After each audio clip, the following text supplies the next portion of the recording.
Hello dear students, welcome in ASC starter. आज की जो वीडियो है वो 11th क्लास के स्टूडेंट्स के लिए रहेगी। और जिन स्टूडेंट्स के पास इकोनॉमिक का सब्जेक्ट है, चाहे वो हिंदी मीडियम हो या इंग्लिश मीडियम हो, और जो डीओई से पढ़ाई कर रहे हैं, मतलब कहने का ये जो दिल्ली के स्टूडेंट्स हैं, ठीक है, और जो सीबीएसई की स्टडी कर रहे हैं, ठीक है, 11th क्लास के स्टूडेंट्स हैं, उन सब के लिए वीडियो काफ़ी हेल्पफुल रहेगी। अब मैं इंग्लिश और हिंदी दोनों में अच्छे से बताऊंगा, ठीक है, ताकि आपको ये वीडियो काफ़ी हेल्पफुल रहे। और एक्स्ट्रा भी बताऊंगा, वीडियो लंबी भी हो सकती है काफ़ी, ठीक है।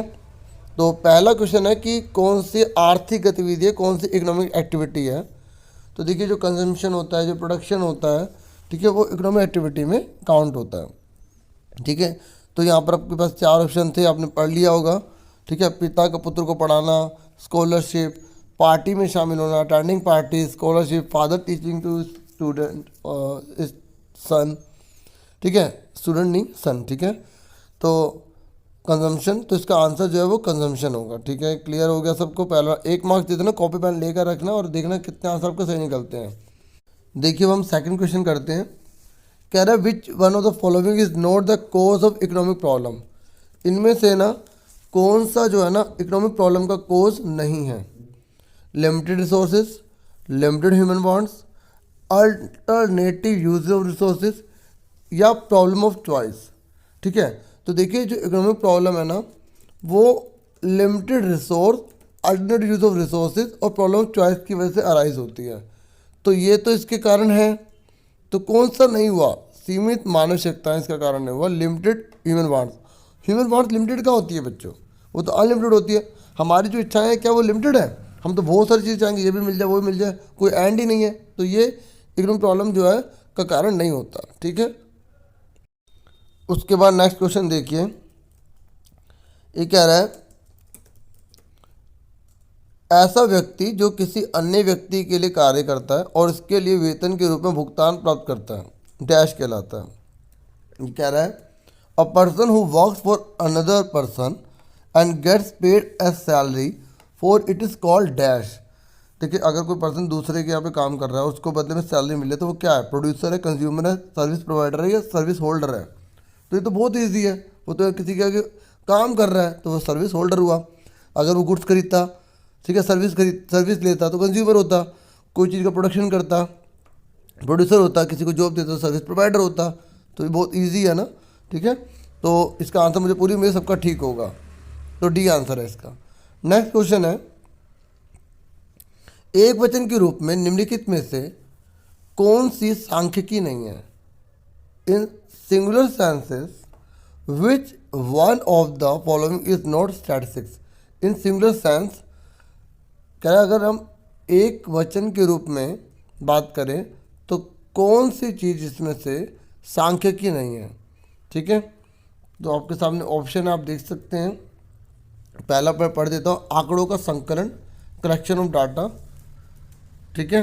दूसरा प्रेजेंटेशन ऑफ डाटा, तीसरा क्लासिफिकेशन ऑफ डाटा, चौथा सिस्टमेटिकली कलेक्टेड न्यूमेरिकल डाटा।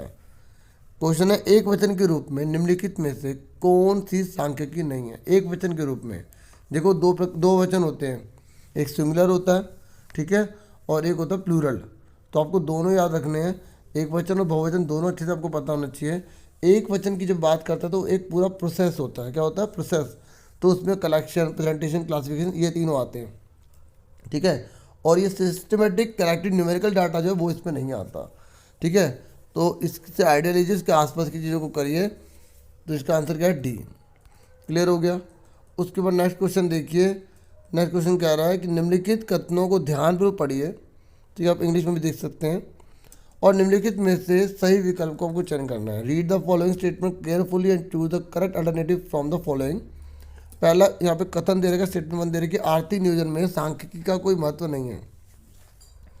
ये कह रहा है जो इकोनॉमिक, अगर हम बात करें इकोनॉमिक प्लानिंग की बात करें, ये कह रहा है इकोनॉमिक प्लानिंग में स्टैटिस्टिक्स की कोई ज़रूरत नहीं होती। ये तो साफ पता लग रहा है, ठीक है, कि बिल्कुल गलत है ना। तो ऐसे क्वेश्चन कोई भी आए ना बच्चों स्टेटमेंट वाले, तो देखा करो कि ट्रू है फॉल्स, सबसे पहले चेक किया करो। सांख्यिकी के द्वारा जटिल तथ्यों को सरल बनाया जाता है। ये जो स्टैटिस्टिक्स होती है ये सिंप्लीफाइड कर देती है, ठीक है। जो फैक्ट्स होते हैं उन जो कॉम्प्लेक्स होते हैं उन्हें बहुत सिंपल कर देती है। तो ये तो बिल्कुल ठीक कह रहा है, ठीक है। तो इसका मतलब पहला गलत दूसरा सही, तो किस में दे रखा है, डी ऑप्शन में दे रखा है, तो इसका आंसर डी आ गया। क्लियर हो गया। नेक्स्ट देखिए 6 क्वेश्चन, ये कह रहा है the data which are collected for the first time from the original sources are called. ये कह रहा है आंकड़े जो मूल स्रोत से पहली बार संग्रहित किए जाते हैं डैश कहलाते हैं। The data which are collected for the first time from the original sources are called. देखो जो ओरिजिनल सोर्स से कलेक्ट किए जाते हैं ना, तो उनको हम बच्चों बोलते हैं प्राथमिक आंकड़े, यानी कि प्राइमरी डाटा। और जो पहले से ही कलेक्टेड होते हैं उनको जब हम इकट्ठे करते हैं वो होता है सेकेंडरी डाटा, ठीक है। उसके बाद नेक्स्ट क्वेश्चन पर आ जाओ, तो इसका समझ में आ गया ना कि ए आंसर है। 7 पर आ जाओ, ये कह रहा है जन अन्वेषण के अंतर्गत जनसंख्या अनंत हो तब हमें डैश का प्रयोग करना चाहिए। When the population under investigation is infinite then we should use. ये कह रहा है अगर पॉपुलेशन बहुत सारी है तो आप कौन से मेथड को यूज़ करोगे, census method, sampling method, both of the above या नन ऑफ दिस, संगणना विधि, प्रतिचयन विधि, उपरोक्त दोनों या इनमें से कोई भी नहीं। देखिए जब अनलिमिटेड होती है ना, तो हमारे लिए जो सबसे बेस्ट मानी जाती है ना, वो मानी जाती है सैम्पलिंग मेथड। कौन सी, सैम्पलिंग मेथड। तो इसका आंसर क्या आ जाएगा, बी, प्रतिचयन विधि हिंदी में कहते हैं। देखो सेंसस मेथड तो वहाँ यूज़ करना चाहिए जहाँ पे ना पॉपुलेशन कम होती है, ठीक है। लेकिन जो इंडिया के अंदर जो पॉपुलेशन अब हर 10 साल बाद करनी पड़ेगी, ठीक है, वो तो पूरा रिसोर्स पता लगाने के लिए, रिक्वायरमेंट पता लगाने के लिए वो की जाती है। लेकिन यहाँ पर जो है ना पूरी इंडिया की बात नहीं कर रहा, वो कह रहा है कि इनफाइनाइट है, जनरली बात कर रहा है। तो हमें यहाँ पे सैम्पलिंग मेथड यूज़ करना है, और सैम्पलिंग मेथड वहाँ यूज़ किया जाता है जो जिस पॉपुलेशन का हम सैंपल ले रहे हैं ना वो उसका करेक्टर एक जैसा हो, ठीक है। जैसे अगर चावल है तो चावल का में हमें सारे खा के थोड़ी देखेंगे, हम थोड़े से चावल लेंगे, उससे पता लगाएंगे कि पूरा चावल का बोरा बढ़िया है, तो वो सैम्पलिंग मेथड होता है, ठीक है। और सेंसस मेथड में हम एक एक आइटम की स्टडी करते हैं, एक एक मद की जो है स्टडी करते हैं, ठीक है। उसके नेक्स्ट आ जाओ, तो इसका समझ में आ गया आंसर, 7वें का है बी। फिर 8th पर आ जाइए। 8th में क्या रहा है, राष्ट्रीय प्रदेश सर्वेक्षण, इंग्लिश में बोलते हैं नेशनल सैंपल सर्वे, NSS, ठीक है। तो ये कह रहा है कि विच ऑफ द फॉलोइंग डाटा को जो है पब्लिश करता है, कौन से आंकड़े पब्लिश करता है। तो total population, population density, sex ratio या एम्प्लॉयमेंट, ठीक है। तो ये जो है ना नेशनल सैंपल सर्वे बात कर रहा है, तो ये एम्प्लॉयमेंट के डाटा को जो है क्या करता है, प्रकाशित करता है, ओके। उसके बाद नेक्स्ट पर आ जाइए 9th क्वेश्चन में। ये कह रहा है मिड वैल्यू बताइए, आपसे मिड वैल्यू पूछ रहा है इसकी, हिंदी में इसका मध्य बिंदु पूछ रहा है। देखो कभी कभी मध्य बिंदु की जगह पूछ लेता है कि इसका जो है ना मिड वैल्यू, मध्य बिंदु की जगह क्लास मार्क बोलते हैं, ठीक है। और हिंदी में वर्ग चिन्ह कहा जाता है, ठीक है। तो इन दोनों को जोड़ के आधा कर दोगे तो आपका आंसर आ जाएगा। तो 35 का आधा कितना होता है आपका 17.5, ठीक है। तो इसका आंसर कितना आ जाएगा, 7.5 आ जाएगा। उसके बाद आ जाइए नेक्स्ट क्वेश्चन पर, 10th है। ये कह रहा है बारंबारता वितरण में सांख्यिकीय गणना आधारित होती है, statistical calculations in frequency distribution. तो देखिए जो स्टैटिस्टिकल कैलकुलेशन होती है ना, वो होती है on the mid point of the class पर, ठीक है। मिड पॉइंट पता ना, मैंने अभी आपको बताया था, इसे क्लास मार्क भी कहा जाता है, ठीक है। तो उसी के बेस पर जो है फ्रीक्वेंसी डिस्ट्रीब्यूशन कैलकुलेट की जाती है स्टैटिस्टिकल कैलकुलेशन के अंदर। नेक्स्ट कह रहा है कि निम्न में से कौन सा विविक्त चर है, डिस्क्रीट वेरिएबल है। Which of the following is a discrete variable, विविक्त चर पूछ रहा है आपसे। तो कर्मचारियों की संख्या, कर्मचारियों की आय, कर्मचारियों का वजन, कर्मचारियों की ऊंचाई। देखिए डिस्क्रीट मतलब है एक ना एग्जैक्ट वैल्यू होना। जैसे अगर आपकी फर्म में एम्प्लॉयज़ है तो आप बोल सकते हो कि 3.5 एम्प्लॉयज़ पढ़ते हैं, लेकिन किसी की हाइट 3.5 इंच, 3.5 फुट, ठीक है। जैसे छोटा बच्चा तो हो सकती है, नहीं हो सकती, हाँ या ना, वेट भी हो सकता है 55.5, इनकम भी हो सकती है, लेकिन एम्प्लॉयज़ हो सकते हैं। तो इसलिए डिस्क्रीट वेरिएबल पूछा था, तो इसका आंसर क्या है, ए। समझ में आ गया आपको। उसके बाद नेक्स्ट है आर्थिक समस्या डैश के कारण उत्पन्न होती है। जो अभी हमने पढ़ लिया इसके बारे में, इकोनॉमिक प्रॉब्लम जो है वो किसके कारण उत्पन्न होती है, आपको इसमें से कोई एक बताना है। तो इस पर डिस्कस कर चुके हैं, इसलिए आंसर सीधा alternative use of resources, C answer है इसका।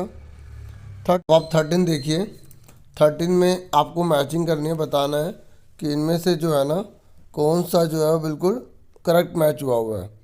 ठीक है, तो सरल दंड आरेख लिखा है, द्विमीय आरेख, 2 डायमेंशन डायग्राम, ये नहीं होता। Time series graph divided among the component, ये भी गलत है। पाई डायग्राम परसेंटेज मल्टीप्लाइड बाय 360, ये भी गलत है। क्यूमुलेटिव फ्रीक्वेंसी कर्व ओजाइव, बिल्कुल सही है। संचय बार आवर्ती जो वक्र होता है ना वो ओजाइव। ठीक है, आपने पढ़ा होगा लेस देन और मोर देन, पढ़ा है ना। से कम प्रकार का त्वरण, से अधिक प्रकार का त्वरण। तो लास्ट वाला डी बिल्कुल करेक्ट है। ठीक है, तो इसका आंसर क्या आ जाएगा 4। नेक्स्ट है हमारा, आपसे पूछा गया है कि वही कथन 1 कथन 2 है। एक है ना, इंग्लिश में भी देखिए आप। ठीक है, दोनों में नोट कीजिए, इंग्लिश वाले इंग्लिश में पढ़े। तो बहुलक को ग्राफीय रूप में निर्धारित नहीं किया जा सकता। Mode can not be determined graphically, बिल्कुल गलत। ठीक है, देखो मोड को हम दिखा सकते हैं इस तरीके से। पहले आप बार ग्राफ बनाइए, तो जो सबसे ऊंचा वाला होगा ना, ये और ये मिला लीजिए, तो ये जो नीचे आएगा ना, तो यहाँ मोड आ जाएगा। ठीक है, ये रफ में बनाया ना तो थोड़ा टेढ़ा मेढ़ा है, तो मोड को दिखा सकते हैं, बिल्कुल गलत लिखा है। Mode is not affected by the values of extreme items. तो ये कह रहा है बहुलक चरम पदों के मूल्यों से प्रभावित नहीं होता, बिल्कुल ठीक। बहुलक तो जो सबसे बड़ी वैल्यू है उसको लिया जाता है, जो एक्सट्रीम आइटम्स होते हैं उनसे वो इफेक्टिव नहीं होता। तो ये बिल्कुल ठीक लिखा हुआ है। ठीक है, तो इसका मतलब आंसर आपका कितना आ जाएगा, डी। ठीक है, उसके बाद नेक्स्ट पे आ जाइए। ये कह रहा है कि the formula of for finding the arithmetic mean by the direct method. तो आपसे डायरेक्ट मेथड पूछ रहा है, तो डायरेक्ट मेथड में कौन सा फॉर्मूला होता है जिससे मीन निकाल सकते हैं। तो इसका आंसर बहुत ही सिंपल है ये, तो इसका आंसर जो है वो डी है। ठीक है, और ये जो लिखा हुआ है ना, ये एज्यूम मीन मेथड है, शॉर्टकट मेथड है ये वाला। ठीक है, तो इसका आंसर क्या हो गया, डायरेक्ट मेथड पूछा तो डी आंसर आ गया इसका। क्लियर हो गया, ये तो होता ही नहीं है कोई, और ये भी नहीं होता। ठीक है, याद रखना, अगर शॉर्टकट पूछेगा तो ये शॉर्टकट है, ये डायरेक्ट मेथड है। तो इस समय में से क्या पूछा, डायरेक्ट मेथड, तो इसका आंसर डी आ गया। नेक्स्ट है, निम्न में से किसका संबंध व्यष्टि अर्थशास्त्र से है। Which of the following related to the micro economics. देखो दो प्रकार की इकोनॉमिक्स है, एक माइक्रो दूसरी मैक्रो। माइक्रो के अंदर जो है ना एक फर्म एक कंज्यूमर इसकी स्टडी करता है। मैक्रो के अंदर पूरी होल कंट्री की स्टडी होती है, जैसे एम्प्लॉयमेंट हो गया, एग्रीगेट डिमांड हो गई, एग्रीगेट सप्लाई हो गई। ठीक है, तो आपको इससे पूछ रहा है कौन सा जो है वो माइक्रो का एग्जाम्पल है। तो आपके पास 4 ऑप्शन है। देश की कीमत स्तर में वृद्धि। ठीक है, इंग्लिश में भी देखना, rise in the price level in country. देखिए ये तो पूरी कंट्री की हो गई ना, तो ये तो मैक्रो हो गया। क्या हो गया, मैक्रो, MACRO। उसके बाद बेरोजगारी की समस्या, भाई ये भी मैक्रो हो गई। नेशनल इनकम, ये भी मैक्रो हो गई। तो बचा कौन, टाटा स्टील की आय। ये एक कंपनी की एक की बात कर रहे हैं ना, तो जब एक की बात करते हैं तो माइक्रो कहते हैं। माइक्रो और मैक्रो में एक स्पेलिंग का फ़र्क है, याद रखना, माइक्रो और मैक्रो। यहाँ आई है या ए है। ठीक है, तो ये सारी मैक्रो की बोली गई थी। एग्जाम में आपसे माइक्रो की जगह मैक्रो पूछ लेगा, तो इस तरीके से याद रखो, डी आंसर है इसका। नेक्स्ट क्वेश्चन है, ये कह रहा है आपको उसका मीन निकालना है। ठीक है, मीन निकालने के लिए क्या करेंगे, इन सबको ऐड करके। ठीक है, कितने जने हैं ये, 1 2 3 4 5, 5 से डिवाइड कर देंगे, इनको ऐड कीजिए, 70 आ गया। ठीक है, 5 से 5 डिवाइड कर देते हैं, 5 1 5। ठीक है, 5 4 20, तो 14 आंसर आ गया। इसका आंसर आ गया 14। क्लियर हो गया। उसका नेक्स्ट है, ये कह रहा है which of the central problem of the economic concern with what quantity of the goods to be produce. देखिए इकोनॉमिक प्रॉब्लम जो है आपको पता होना चाहिए, 3 होती है, what to produce, how to produce, for whom to produce. ठीक है, व्हाट टू प्रोड्यूस में होता है कि हमें क्या प्रोड्यूस करना है और कितना करना है। हाउ टू प्रोड्यूस में कैसे करना है, मतलब हमें लेबर का यूज़ करना है, श्रम का यूज़ करना है। ठीक है, या हमें कैपिटल का यूज़ करना है, तो हमें ये पूछा गया है। ठीक है, होम टू प्रोड्यूस मतलब किसके लिए करें, पुअर पीपल के लिए करें, रिच पीपल के लिए करें। तो यह प्राइस या इनकम डिस्ट्रीब्यूशन से मतलब होता है इसका, किससे होता है, इनकम डिस्ट्रीब्यूशन से। तो इसका आंसर जो है इसने पूछा ना, कि यहाँ पर quantity of the goods produce, तो क्वांटिटी ऑफ गुड्स प्रोड्यूस किससे रिलेटेड होती है, व्हाट टू प्रोड्यूस से। तो इसका आंसर क्या है, क्या उत्पादन किया जाए। क्लियर हो गया आपको। उसके बाद नेक्स्ट है 19, ये कह रहा है उपयोगिता को गणनावाचक दृष्टिकोण में डैश द्वारा मापा जाता है। Utility is measured in cardinal approach by, जो कार्डिनल अप्रोच होती है ना, कार्डिनल अप्रोच, उसमें यूटिलिटी को कैसे मापा जाता है। अगर आपने चैप्टर्स पढ़ा है तो आप जानते हैं कि जो यूटिल्स होती है यूटिलिटी को उसी में मापा जाता है। ठीक है, 20 पर आ जाइए। 20 क्वेश्चन में बोला गया है कि अगर दो वस्तु की स्थिति में उपभोक्ता का संतुलन है तो कौन सा फॉर्मूला एग्जिस्ट होगा। In case of two goods in case of two good the condition of consumer equilibrium is, तो आपको बताना है कौन सा फॉर्मूला होता है जब टू गुड्स के हम इक्विलिब्रियम की बात करते हैं। तो इसका आंसर है ये वाला। ठीक है, एम यू एक्स बटे में P x equal to M U y बटे में पी वाई। मैं लिख नहीं रहा, बता रहा हूँ। ठीक है, एम यू वाई आ जाएगा यहाँ पे और बटे में पी वाई। ठीक है, ये लिखा हुआ आप देख सकते हैं। उसके बाद नेक्स्ट है, निम्न में से किसकी मांग बेरोजगार होगी। पता ना बच्चों, बेरोजगार किसे कहते हैं। बेरोजगार का मतलब होता है आप जितना मर्जी प्राइस बढ़ा लो, जो उसकी डिमांड है ना वो नहीं बढ़ेगी। ठीक है, ये होता है इसका रिप्रेजेंटेशन ग्राफिकल। जो बेरोजगार होता है ना उसे इंग्लिश में इनलास्टिक कहते हैं। ये वाई एक्सिस के पैरेलल होता है, ये याद रखना। तो नमक ऐसी चीज़ है जितनी हमें ज़रूरत होती है ना खाने में, हम उतना ही नमक यूज़ करेंगे। नमक सस्ता भी हो जाएगा ना तो हम उसको भर भर के लेके नहीं आएंगे, हाँ है ना। इसलिए इसको हम बेरोजगार कहते हैं, इनलास्टिक कहते हैं। इनलास्टिक का मतलब क्या है कि अगर प्राइस चेंज हो तो जिस वस्तु की हम बात करें उसकी क्वांटिटी चेंज नहीं होगी। प्राइस बढ़ जाए घट जाए, लोग जितना खरीदें उतना ही खरीदेंगे। ठीक है, तो इसका आंसर क्या होगा, सॉल्ट। बाकी मैंने पढ़े नहीं, आप पढ़ सकते हैं, वो कोई भी इसका एग्जाम्पल नहीं है। 22 पर आ जाइए। एक कह रहा है निम्नलिखित कथनों को ध्यानपूर्वक पढ़िए और निम्नलिखित में से सही विकल्प को चुनना है। वो ये कथन और कथन दो वाले, हिंदी में भी देखिए इंग्लिश में भी देखिए, बहुत आसान होते हैं ऐसे क्वेश्चन तो। ठीक है, ये कह रहा था demand for good with a large number of close substitute is more elastic. ये कह रहा है अगर कोई वस्तु है और उसके जैसी ही कोई पास में कोई और वस्तु है उसके जैसे मान लो आप चाय है और उसके साथ जैसे कौन सी चीज़ है, कॉफ़ी है, तो ये कह रहा है तो ऐसे केस में इलास्टिसिटी हो जाती है, लोचशीलता होता है। भाई बिल्कुल सही।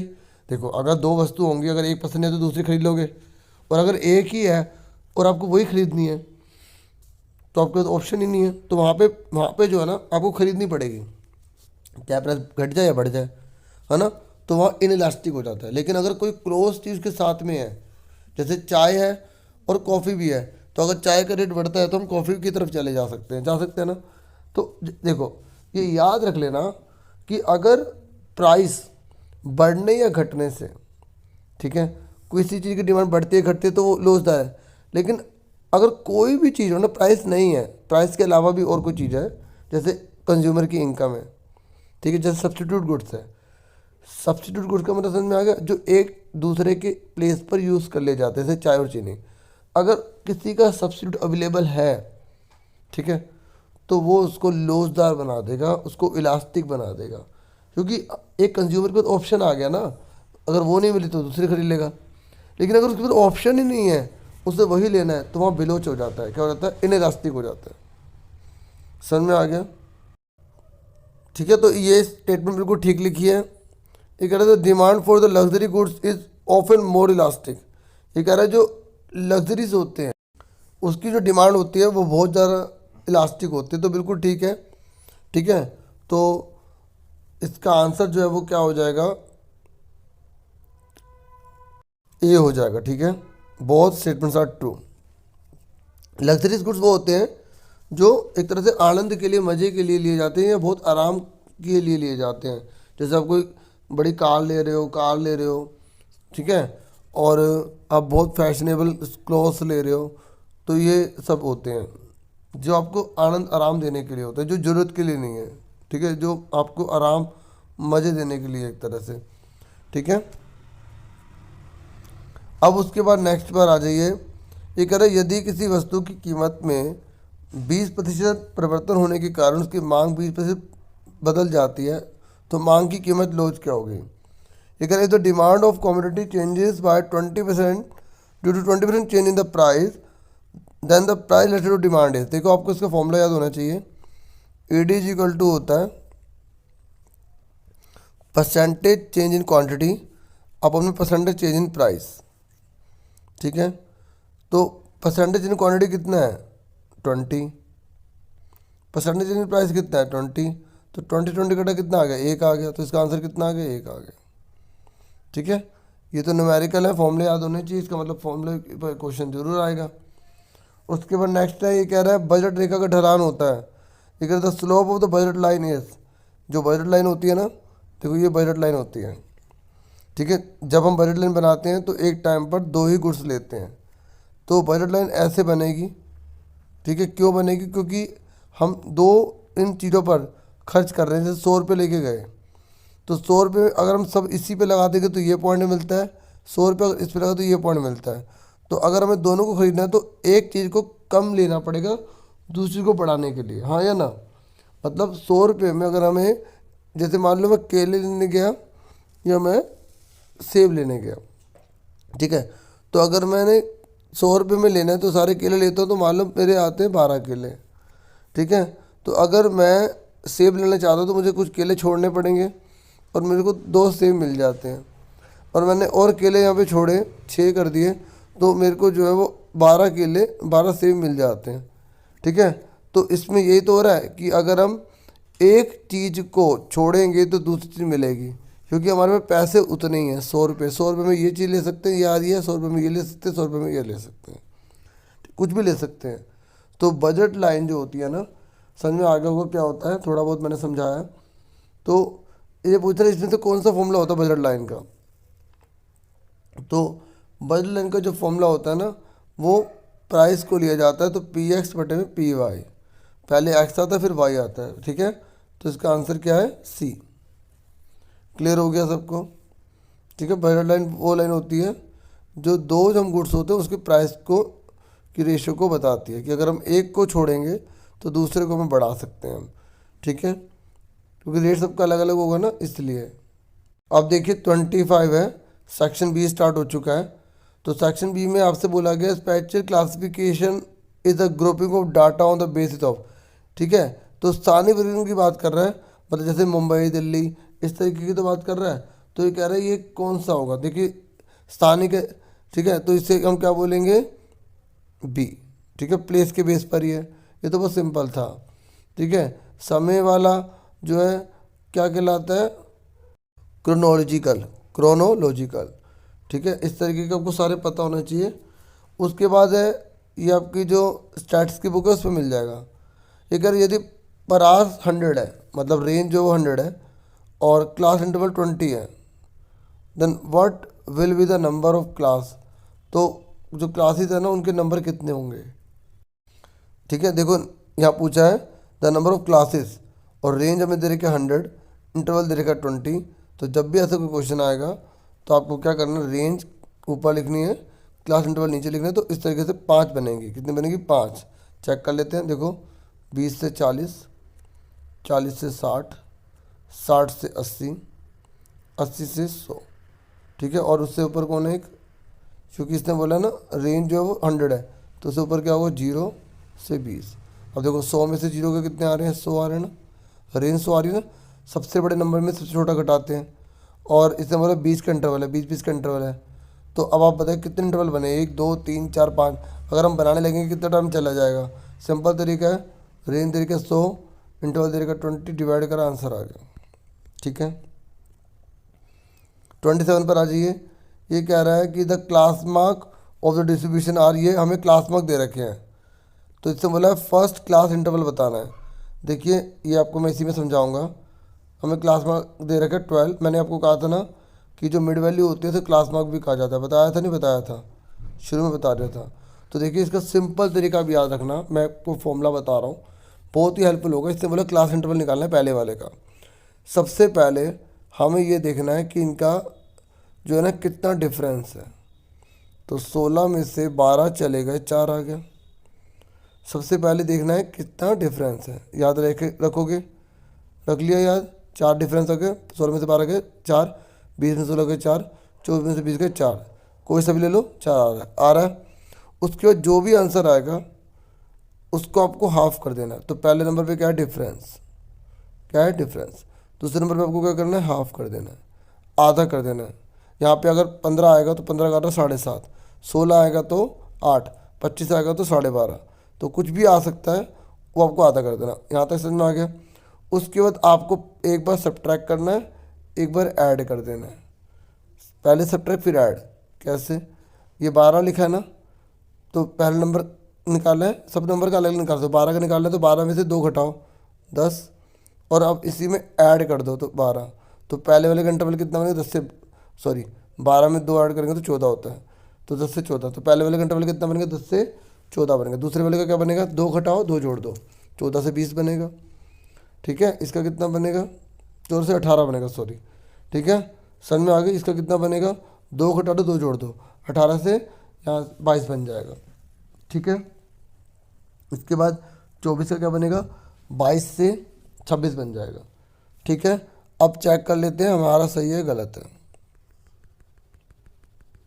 हमारा कितना आया था, इसका आंसर कितना आया था, 10 से 14 आया था। ठीक है, 10 से 14 आया था ना।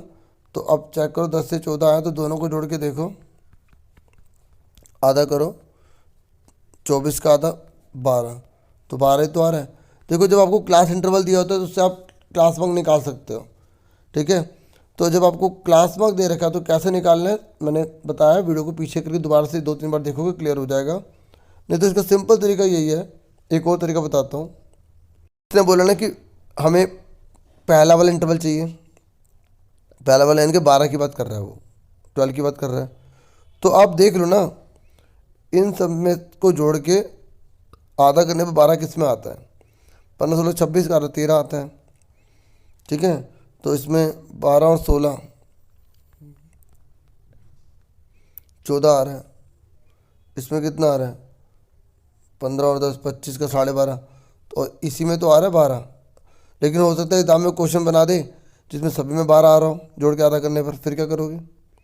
हाँ है ना, तो इसलिए आपको क्या करना होगा, जो 16 में से 12 गए 4 बचे, 4 का आधा कर दिया 2, तो आपको 2 घटा देना है, 2 ही जोड़ देना है, 2 घटाएंगे 10, 2 जोड़ देंगे 14, आंसर आ गया। समझ में आ गई अब, इसलिए 2-3 बार समझा रहा हूँ ताकि वीडियो बनाने का बेनिफिट हो जाए। जिन बच्चों को आ गया वो तो आगे कर ही लेंगे, है ना बच्चों। चलो नेक्स्ट क्वेश्चन कह रहा है कि कक्षा 11वीं के विभिन्न वर्गों में लिंग अनुसार छात्रों की संख्या को दर्शाने वाली सारणी है। ठीक है, number of students sex wise in different section of class 11 will be shown by. देख लो, ध्यान से देखो, क्योंकि आपको पहचानना पड़ेगा कि ये कौन सी जो है ना टेबल कहलाएगी। ठीक है, देखो इसमें हमने जो है ना लिंग अनुसार जो है ना वो छात्रों की संख्या को दर्शा रहे हैं। तो यहाँ पर हम क्या कर रहे हैं, क्वालिटी के बेस पर कर रहे हैं। ठीक है, तो क्वालिटेटिव आ जाएगा, यहाँ पर संख्या को तो लिया नहीं है। मैंने आपको क्रोनोलॉजिकल भी बताया था ना, टाइम की बात कर ही नहीं रहे हैं, यहाँ पर भूगोल की ज्योग्राफी की बात भी नहीं कर रहे हैं। ठीक है, तो बहुत ईजी होता है, बस थोड़ा सा आपको कंसेप्ट अच्छे से याद रखना है। 29 पर आ जाइए। 29 में कह रहा है कि निम्नलिखित कथनों को ध्यानपूर्वक पढ़िए, वही है मतलब कथन और वाला, तो दोनों आप देखिए इंग्लिश हिंदी।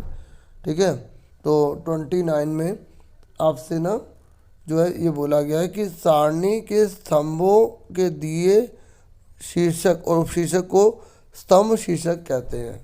ठीक है, तो बिल्कुल ठीक लिखा है। ठीक है, बिल्कुल सही लिखा ना, the heading and sub heading given to the column of the table are called caption. ठीक है, बिल्कुल ठीक लिखा है ये, है ना। तो उसके बाद नेक्स्ट हमें क्या बोला गया है यहाँ पर, नेक्स्ट बोला गया है सारणी की स्थिति में शीर्षक का अभिप्राय क्षैतिज पंक्तियों के शीर्षक से होता है। देखो ये गलत बोल दिया इसने। ठीक है, इंग्लिश में पढ़ लो। ये कह रहा है in case of tabulation title refer to heading of the horizontal rows. ठीक है, हॉरिजॉन्टल रोज की बात कर रहा है, ऐसा नहीं होता। तो पहला ठीक है, दूसरा गलत है, तो इसका आंसर कौन सा होगा, सी। ठीक है, नेक्स्ट पर आ जाइए 30 पे। ये कह रहा है कि अब आप इसको ध्यान से पढ़िए। ये कह रहा है no blank space is left in the histogram. ये कह रहे कोई भी जो है ना ब्लैंक स्पेस जो है हिस्टोग्राम में नहीं रहता, बिल्कुल ठीक। हिस्टोग्राम जो होता है वो बिल्कुल पास से सटा होता है, तो उसके बीच का स्पेस नहीं रहता, ठीक है। ये सही बात बोली है इसने। आय चित्र में कोई रिक्त स्थान नहीं छोड़ा जाता, बिल्कुल ठीक। आय चित्र एक आयामी आरेख है। देखो मैंने अभी ऐसा बनाया था, तो अब ये मैं सोचना कि सर ने यहाँ छोड़ दी तो खाली एक छुड़ गई, इन दोनों के बीच की बात हो रही है, ठीक है। तो इसमें खाली छोड़ा जाता है, बिल्कुल ट्रू लिखा है, पहला वाला बिल्कुल ट्रू है, ठीक है। और आयतचित्र एक आयामी आरेख है। तो histogram is a one dimensional diagram. ये कह रहा वन डायमेंशनल होता है, नहीं गलत है, ये वन डायमेंशनल नहीं होता ये, ठीक है।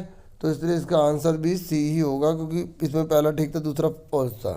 देखिए मैंने ना टेलीग्राम चैनल बना रखा है, ASC स्टार्टर के नाम से ये, और बिल्कुल फ्री होता है। कई बच्चे मुझसे पूछे, इसलिए मैंने बता दिया। आप इसमें इसे टेलीग्राम से ज्वाइन कर सकते हैं। और जो ज्वाइन जो है, जो अभी आप चैनल पर देखते हैं, ठीक है, वो अगर आप चैनल को कंट्रीब्यूट करना चाहें तो आप कर सकते हैं, मेंबर बन सकते हैं, ठीक है। उसके बाद है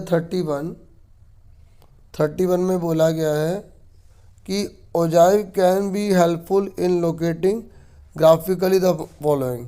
ये कह रहा है तोरण ग्राफीय रूप से निम्न को ज्ञात करने में मदद करता है। तो मोड जो जो ओजाइव की बात हो रही है, मैंने अभी आपको बताया था ना, एक लेस देन होता है, एक मोर देन होता है। तो इससे हम क्या निकालते हैं, आपने 10th में पढ़ा होगा। तो इससे हम क्या फाइंड आउट करते हैं, इससे हम फाइंड आउट करते हैं मीडियन, ठीक है। नेक्स्ट क्वेश्चन देखिए, ये कह रहा है यदि किसी श्रेणी का बहुलक 13 माध्यिका 21 तो माध्य कितना होगा, ठीक है। देखिए इस तरीके के क्वेश्चन का एक न्यूमेरिकल आपको बता देता हूँ, ठीक है, ताकि आपको अच्छे से क्लियर हो जाए। देखिए इसी में कर रहा हूँ। देखो mode is equal to 3 median minus 2 mean होता है। ये आपने छोटी क्लासों में पढ़ा होगा, मतलब 10th में पढ़ा होगा, ठीक है। मीन है, ये मीन लिखा है, ठीक है। थोड़ा सा यहाँ पे क्लियर कर देता हूँ, 2 मीन, ठीक है। ये फॉर्मूला होता है। तो मोड को जेड बोला जाता है, मीडियन को एम, और मीन को एक्स पे बार, ठीक है। हिंदी में मोड को बहुलक बोलते हैं, ठीक है। और मीडियन को बोला जाता है माध्यिका, ठीक है। थोड़ा थोड़ा राइटिंग ऐसी आएगी, बस मैं बोल रहा हूँ वो सुन लीजिए। -2 माध्य, ठीक है। तो हिंदी इंग्लिश में बता दिया, मैंने बोल दिया है। ये लिखा हुआ बहुलक माध्यिका, माध्य यहाँ पे देख सकते हैं, ठीक है। तो फॉर्मूला आपको इंग्लिश में ऐसे याद रखना है, न्यूमेरिकल फॉर्म में, Z equal to 3 median minus 2 mean. अब इस फॉर्मूले का लगा के आप तीनों में से कुछ भी निकाल सकते हो, एग्जाम में तीनों में से कुछ भी पूछ सकता है, ठीक है। तो इसमें हम निकाल के दिखाता हूँ आपको, करके दिखाता हूँ कि क्लियर हो जाए आपको। यहाँ पे मोड दे रखा 13, 3 मीडियन कितना दे रखा 21, और मीन आपको कितना दे रखा है, मीन आपको दे रखा है कुछ भी नहीं, क्योंकि हमें वो निकालना है। तो 13 लिखा हमने, ठीक है। 21 3 जा कितना होता है, 63 होता है, ठीक है। ये आ गया, और इसको इधर ले जाओ, इक्वल के इधर ले जाओ, 13 को इधर ले जाओ, ठीक है। ये आपको करके दिखा रहा हूँ। तो अब मीन को इधर ले गए, 13 को इधर ले गए। अब 63 में से 13 जाएंगे, कितने बचेंगे आपके, बचेंगे 50, और 50 का आधा कर देंगे तो 25 आ जाएगा, ठीक है। तो आपका यहाँ बचा था 50, और 2 को जब अपॉन में लेके जाएंगे तो कितना आ जाएगा आपको 25। क्लियर हो गया, मैंने करके दिखा दिया। इसी के ऊपर कर दिया तो हो सकता है थोड़ा थोड़ा आपको नज़र आने में प्रॉब्लम हो, लेकिन प्लीज़ कोऑपरेट कीजिएगा। अब उसके बाद है 33। ये कह रहे 10 पेशेंटों का माध्य 14 है, ठीक है। और एक नया पेशेंट 25 जोड़ने पर नया माध्य क्या होगा। इंग्लिश में देखिए, the mean of 10 observation is 14, ठीक है। मीन जो है ना वो 10 ऑब्जर्वेशन का 14 है। ये कह रहा न्यू मीन कितना होगा अगर हम उसमें जो है 25 जो है वो ऐड कर देते हैं। देखिए 25 ऐड किया है तो ऑब्जर्वेशन भी एक बढ़ जाएगा, बढ़ जाएगा नहीं बढ़ जाएगा, बढ़ जाएगा। तो सबसे पहले आपको जो है ना टोटल निकालना पड़ेगा। क्या निकालना पड़ेगा, टोटल। तो ध्यान से देखिए, टोटल कैसे निकालेंगे, पहले 14 को इससे मल्टीप्लाई कर दो, ठीक है। देखो बताता हूँ मैं कैसे, मैं पूरा समझाऊंगा अच्छे से। 14 को 10 से मल्टीप्लाई करोगे तो 140 आएगा। अब आपको मान लो मीन निकालना होता है तो आप कैसे निकालते हैं मीन, मैं शुरू से थोड़ा बता रहा हूँ। तो आप टोटल ऊपर लिखते हैं, नीचे, ठीक है, टोटल सम करके ऊपर लिखते हैं, टोटल नीचे लिखते हैं, है ना। तो टोटल का सम कितना 140, एन कितना आपका 10, तो डिवाइड करेंगे तो 14 ही तो आएगा। अब आपको उल्टा करने के लिए कह रहा हूँ मैं कि अब आपको 14 दे दिया, 10 दे दिया, तो दोनों को मल्टीप्लाई करके टोटल पता लगा लो सम कितना है 140। अब उसे 25 ऐड कर दो क्योंकि उसने बोला एक ऑब्जर्वेशन और लेना था, तो 165 आ गया 165। अब आपको दोबारा से मीन निकालना है, तो मीन निकालने का फॉर्मूला क्या होता है, सिग्मा एक्स अपॉन में एन। अब सिग्मा एक्स कितना लोगे आप 165, समेशन बोलते हैं, समेशन भी बोलते हैं इसे। एन कितना है अब 11 होगा, 11 को से डिवाइड करो, 11 एकम 11, 11 5 जा 55, तो 15 आ गया, ठीक है, इसका आंसर 15 आ गया। तो अगर ऐसा कोई क्वेश्चन आता है वो कह रहा है कि न्यू ऑब्जर्वेशन 25 है, तो आपको क्या करना है, इन दोनों की मल्टीप्लाई करके, ठीक है, इसको ऐड कर देना है, फिर 11 हो जाएंगे तो 11 से आपको डिवाइड कर देना है। कभी कभी इसी के जैसे क्वेश्चन आता है जिसमें वो बोलेगा कि हमने ना ये जो ऑब्जर्वेशन है ना, इसमें हमने एक नंबर 25 की जगह 20 ले लिया, तो फिर टोटल 10 ही रहेंगे, क्योंकि हम पुराने वाले को जो हमने गलत ले लिया था उसे हटा देंगे, माइनस कर देंगे, सही वाले को जोड़ देंगे और उसके बाद 10 से ही डिवाइड करेंगे, ठीक है। टोटल तो निकालना पड़ेगा, टोटल पहले निकालना पड़ेगा। अगर ये समझ नहीं आया ना तो कोई बात नहीं, एक बार मुझे कमेंट में बताना, मैं इसकी एक छोटी सी वीडियो अलग से बना दूंगा कॉपी पे कराते हुए, ठीक है। ये वाला भी समझ नहीं आया तो भी इसको बता देना मुझे, ठीक है। तो बाकी बहुत ईजी है, इन दोनों को मल्टीप्लाई करना है, 25 ऐड कर देना है, उसके बाद 11 से डिवाइड कर देना है, क्योंकि 11 हो जाएंगे, क्योंकि जब हम एक नई चीज़ जोड़ते हैं ना तो एक बढ़ जाता है। एक बार दोबारा बता देता हूँ, जिनको आगे वो वीडियो आगे कर लें। देखिए, जब हम मीन निकालते हैं तो मीन का फॉर्मूला क्या होता है, सिग्मा एक्स अपन में एन होता है ना। तो मीन हमें दे रखा है यहाँ पर 14, तो यहाँ 14 लिखा, सिग्मा एक्स हमें पता नहीं है, एन कितना 10, तो इसकी क्रॉस मल्टीप्लाई कर दिया, डिवाइड वाला इधर जाके मल्टीप्लाई हो गया, ये कर लो, तो कितना आ गया, हमें 140 आ गया, तो हमारा टोटल 140 आ गया। अब वो कह रहा है कि टोटल 140 में 25 ऐड कर दो, कर दिया ऐड। तो अब हमें नया मीन निकालने के लिए कह रहा है, तो अब कितने जने हो गए, 10 पहले थे, एक जना और आगे 11 हो गए, तो 11 को से डिवाइड करेंगे तो 15 आएगा, ठीक है, क्लियर हो गया। अब नेक्स्ट क्वेश्चन में बढ़ते हैं, उसके बाद नेक्स्ट पर आ जाइए। नेक्स्ट क्वेश्चन ये कह रहा है कि वही आपका कथन और कथन 2 वाला है, तो ये कह रहा है कि माध्य को ग्राफिक रूप में प्रदर्शित किया नहीं जा सकता, तो बिल्कुल ठीक कह रहा है, हम नहीं दिखा सकते।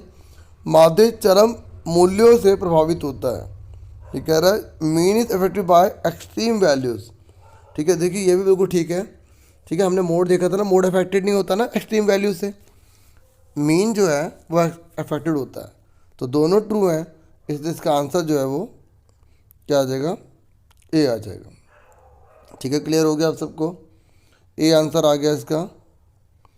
उसके बाद नेक्स्ट पर आ जाइए, आपका है 35, ये कह रहा है sum of deviation of all item from A M is always equal to, ये कह रहा है समांतर माध्य से सभी मदों के विचरणों का योग डैश होता है। देखिए जो विचरणों का जो योग होता है ना, वो हमेशा याद रखना शून्य होता है। अगर आप, मैं आपको निकाल के भी दिखाता हूँ, ठीक है, जिनको आ गया, जिनको पता है वो आगे वीडियो कर सकते हैं, नहीं तो आप समझिए। देखिए जैसे मैं छोटा सा ये लंबा ले लेता हूँ, ठीक है, विचरण होते क्या हैं, विचरण आपको पता होना चाहिए, डेविएशन होते क्या हैं। देखिए 5 4 9 3 12, टोटल 12 आ गया, तो 12 को जब आप मीन निकालेंगे तो 3 से डिवाइड करेंगे ना, तो 4 आ गया, ये मीन आ गया। अब इसने विचरण बोले हैं, इसने बोले हैं कि डेविएशन। अब आप क्या कीजिए, ये जो आपका 4 आया ना, इन सब में से घटा दीजिए, 4 में से 3 गया माइनस का 1, 4 में 4 गया 0, 5 में 4 गया 1। अब आप इसको जोड़ के देखिए, 0 आ रहा नहीं आ रहा। आप कोई भी सीरीज ले लीजिए, उसका मीन निकालिए, मतलब टोटल करके मीन निकालिए 4, उसको घटाइए, हमेशा आंसर 0 आएगा। कोई भी ले लीजिए, जैसे 1 2 3 4 5 ले लिया मैंने, इनको ऐड कीजिए, 5 4 9 3 12। ये मत सोचना कि ये स्टेप डेविएशन है या शॉर्टकट मेथड है, वो नहीं है। ये विचलन की बात कर रहा है, और विचलन की बात कर रहा है तो इसको कैसे निकाला जाता है बता रहा हूँ। 5 4 9 3 12, 12 2 14 15 आया। अब 15 है तो किससे डिवाइड करोगे, 1 2 3 4 5 है तो 5 से डिवाइड करा 3 आ गया। अब 3 इसमें से माइनस कर दो सब में से, अब देखना इसका भी आंसर 0 आएगा। 1 में 3 का माइनस का 2, 2 में से 3 का माइनस का 1, 3 में 3 का 0, 4 में से 3 का 1, 5 में से 3 का 2। अब आप इसको ऐड करो, 2 1 3 प्लस के 3 है, ये माइनस के 3 है, तो 3 में 3 का 0 0 आ रहा ना। तो कोई भी आप ले लो सीरीज, ठीक है। और मीन, ये मीन जो निकालोगे आप, ये घटाओगे तो टोटल करोगे जो आएगा वो हमेशा 0 आएगा। समझ में आ गया आपको, ठीक है। समझाने को तो मैं इतना कुछ समझा सकता हूँ, लेकिन इतनी बड़ी वीडियो हो जाएगी बहुत ज़्यादा, ठीक है। तो अभी मैं जितना हो सके आपके लिए समझा रहा हूँ। ये एक आइडिया देने के लिए मैंने वीडियो बनाई है, ठीक है। क्योंकि कुछ बच्चे कहते हैं सर इकोनॉमिक्स का भी बना दो, ठीक है, जो पुराने बच्चे हैं, तो ये इसलिए बना रहा हूँ ताकि उनको पेपर का आइडिया हो जाए, इसी के आसपास की तैयारी कर लें ताकि उनके अच्छे से तैयारी हो जाए, अच्छे से मार्क्स आ जाएँ। उसके नेक्स्ट है the most frequently occurring value in series is called. एक श्रेणी में सबसे अधिक बार आने वाला मूल्य डैश कहलाता है। तो देखिए श्रेणी में सबसे अधिक बार आने वाला मूल्य क्या कहलाता है, ये बहुत इजी है, उसको हम मोड कहते हैं, ठीक है। जो सबसे ज़्यादा बार आता है, ये बहुत इजी था, आगे बढ़ जाते हैं। ये कह रहा है मोड इस पूरी सीरीज का अगर 4 है तो x की वैल्यू कितनी होगी। देखो मोड उसे कहते हैं जो सबसे ज़्यादा बार होता है, यस या नो, उसे तो कहते हैं। तो अब आप देखिए यहाँ पर अगर 4 मोड है तो 4 से ज़्यादा बार होना चाहिए, 1 2 3, 3 कितनी बार है, 1 2 3, ठीक है। तो अब देखो 4 जो सबसे ज़्यादा बार होना चाहिए तभी तो मोड होगा। अब 3 भी 3 बार है और 4 भी 3 बार है, तो फिर 4 मोड कैसे हो गया। तो इसको ना x की जगह 4 होगा तभी तो सबसे ज़्यादा बार होगा, इसलिए इसका आंसर क्या आ गया, 4 आ गया। क्योंकि अगर x की जगह 4 होगा तभी तो हम बोलेंगे, अगर यहाँ x की जगह 4 है तभी तो हम बोलेंगे कि 4 1 2 3 4 सबसे ज़्यादा बार है, इसलिए 4 आंसर है। मोड से तो कहते हैं जो सबसे ज़्यादा बार हो, अभी ऊपर पड़ा था ना, इसलिए आंसर आ गया। क्लियर हो गया, ठीक है। नेक्स्ट देखिए 38। ये कह रहा है कि 4 मदों का समांतर माध्य 40 है, ठीक है। मतलब 4 आइटम जैसे 1 2 3 4 मैंने लिए, इन सबका ऐसे ही कह रहा है, कोई भी ऐसे नंबर्स होंगे, ठीक है, उनका सम करने पर और फिर उसको 4 से डिवाइड करने पर कह रहा है 40 आता है। ये कह रहा है if 5 subtracted from each item, और अगर सब में से 5 घटा दे तो कह रहा है नया अर्थमेटिक मीन 45 आएगा। बिल्कुल गलत कह रहे हैं। देखिए अगर ये आप खुद करके भी देखना, ठीक है, कोई से भी आइटम आप ले लेना, उसका मीन निकालना, फिर उन सभी आइटम में से एक नंबर घटा देना, तो आप मीन से भी घटाएंगे ना तो वो सेम ही आएगा। मैं बताता हूँ मैं क्या कह रहा हूँ। देखिए अर्थमेटिक मीन अगर 4 आइटम का 40 है ना, और हर किसी में से अगर 5 घटा देंगे ना, तो नया जो मीन आएगा ना वो 5 कम ही हो जाएगा। मैं आपको करके दिखाता हूँ, जिनको समझ में आएगा ना, तो मैं पहले इसका आंसर बता देता हूँ ना, ताकि जिन बच्चों को आ जाएगा, ठीक है, वो अपना आगे कर लेंगे ना वीडियो को, जो समझेंगे तो, ठीक है, सबको देखना पड़ता है। तो उसका सेकंड बोला कि श्रेणी के प्रत्येक मद में एक निश्चित संख्या बढ़ाने पर समांतर माध्य भी उस संख्या के बराबर बढ़ जाएगा। तो बिल्कुल ठीक लिखा है ये, ठीक है, ये बिल्कुल ट्रू लिखा हुआ है कि अगर हम किसी सीरीज में जो अगर हम एक ही जैसा नंबर बढ़ा रहे हैं तो इससे तो मीन में जोड़ दोगे तो नया मीन वही आ जाएगा, ठीक है, उतना बढ़ जाएगा। तो ये बिल्कुल ठीक लिखा है, तो इसलिए इसका आंसर क्या हो जाएगा, डी हो जाएगा। क्या हो जाएगा, डी। अब देखो मैं आपको करके दिखाता हूँ। देखो 1 2 3 4, आप इसका मीन निकालिए कितना आएगा, 4 3 7 8 9 10, 4 से भाग करो, देखो 2.5 आ रहा है ना। और अब इसने बोला था कि सब में से 5 घटा दो। अब यहाँ 5 तो मैं नहीं घटा रहा, यहाँ पे मैं 1 घटा देता हूँ, ठीक है। 1 घटाएंगे तो यहाँ कितना बचेगा, 0 यहाँ 1, यहाँ पे 2, यहाँ पर 3 बचेगा। तो अब इसको ऐड करो, 3 2 5 और 1 6 6 आ गया, 6 आ गया ना। अब 6 को डिवाइड करो 4 से तो कितना आ रहा है, 4 1 जा 4 4 5 20। देखो 2.5 में से 1.5 का 1 ही तो आ रहा है। जितना हम सब में से घटाते हैं उतना ही मीन कम हो जाता है, ये याद रखो। जितना हम घटाते हैं उतना ही मीन कम हो जाता है। तो यहाँ पर ये बोल रहा था कि 40 है, अगर हम 5 घटाएंगे तो 45 हो जाएगा, उल्टा 35 हो जाएगा। ठीक है, समझ में आ गई। तो इसका आंसर मैं दोबारा बता दूँ, इसका आंसर क्या है? डी। किसकी बात कर रहा हूँ मैं? 38 की। अब 39 पर आ जाइए। ये कह रहा है कि भारतीय अर्थव्यवस्था में कीमतें लगातार बढ़ रही हैं, यह एक सकारात्मक अर्थव्यवस्था का उदाहरण है। ये कह रहा है कि भारत में ना कीमत प्राइस बढ़ रहे हैं, बच्चों कह रहा है प्राइस बढ़ रहे हैं। ठीक है, और यह एक सकारात्मक अर्थव्यवस्था का उदाहरण है। इंग्लिश में पढ़ लेते हैं। ये कह रहा है price are increasing continuously in Indian economy, this is example of positive economy. देखो दो प्रकार की इकोनॉमिक होती है, पॉजिटिव इकोनॉमिक्स होती है, एक नॉर्मेटिव इकोनॉमी होती है, जिसमें हम क्या हो सकता है, क्या होना चाहिए, ठीक है, क्या नहीं होना चाहिए, तो वो नॉर्मेटिव है। पॉजिटिव मतलब आपको फैक्ट के साथ बता रही है, ठीक है, रीज़न बता रही है वो सब। तो इसका मतलब ये बिल्कुल ठीक है। एक बार इसके बारे में थोड़ी और स्टडी कर लेना, पॉजिटिव के और नॉर्मेटिव के बारे में। ठीक है, समझा, सकारात्मक के बारे में। ठीक है, और जो दूसरा है नॉर्मेटिव, उसके बारे में स्टडी कर लेना। ये कह रहा है सकारात्मक अर्थव्यवस्था में आर्थिक समस्या क्या है, इसका अध्ययन किया जाता है। बिल्कुल ठीक। ठीक है, और ये इसी के रिकॉर्डिंग है, अकॉर्डिंग है, सॉरी। तो ये रीज़न भी ठीक है, अभिकथन भी सही है, तो दोनों ठीक है। तो इसलिए इसका आंसर क्या होगा? ए। ठीक है, 40 पर आ जाइए। 40 क्वेश्चन में कह रहा है कि घटती हुई सीमांत उपयोगिता नियम के अनुसार जैसे से हम एक वस्तु की अधिक इकाइयों का उपभोग करते हैं, हर अगली इकाई से प्राप्त होने वाली उपयोगिता गिरती है। इंग्लिश में कह रहा है according to law of diminishing marginal utility, as we consume more units of goods the utility from each next unit falls. तो बिल्कुल ट्रू लिखा है ये। ठीक है, रीज़न कह रहा है कि when M U is negative T U decreases. बिल्कुल ठीक। देखो जब एम यू जो है, जब एम यू जो है ना वो गिरने लग जाता है, देखो जब ये जीरो होता है ना, सॉरी जब ये मैक्सिमम होता है तो ये जीरो होता है, ये एम यू है, ये टी यू है। जब ये मैक्सिमम होता है, सबसे बड़ा होता है, जीरो होता है। जब ये घटता है ना तो ये माइनस का हो जाता है। ये बढ़ रहा होता है तो ये इस तरह से ये नीचे की ओर गिर रहा होता है। ठीक है, तो ये बिल्कुल ठीक है और ये भी सही है, रीज़न भी सही है। तो इसका आंसर जो है वो ए हो जाएगा। ठीक है, मार्जिन यूटिलिटी और टोटल यूटिलिटी आपको अच्छे से पता होना चाहिए इसके बारे में। ठीक है, सर 41 पर आ जाइए। ये कह रहा है अंतिमन वक्र नीचे की ओर गिरता है। देखो जो इंडिफरेंस कर्व होता है वो कह रहा है ऐसे नीचे की ओर जाता है, तो बिल्कुल ठीक है। ये कह रहा है एक वस्तु की अधिक इकाइयों का उपभोग करने से दूसरी वस्तु की कुछ इकाइयों का त्याग करना पड़ता है। बिल्कुल ठीक है। इंग्लिश में देखिए इंडिफरेंस कर्व स्लोप जो डाउनवर्ड होता है। हाँ, और ठीक, एक बात और सुनो, मैंने गलती से अभी टच कर दिया ना, टच नहीं करता, इसको कभी टच नहीं करेगा, इसको भी टच नहीं करेगा इंडिफरेंस कर्व। ठीक है, और ये कह रहा है कि इंडिफरेंस कर्व ये कहता है कि अगर हम किसी एक की ज़्यादा यूनिट पाना चाहते हैं तो दूसरे की कम करनी पड़ेगी भाई। ठीक है, तो इससे इसका दोनों ठीक है, तो इसका आंसर ए हो जाएगा। ठीक है, इंडिफरेंस कर्व जो है वो क्या होता है कि दो गुड्स होते हैं ना, दो गुड्स।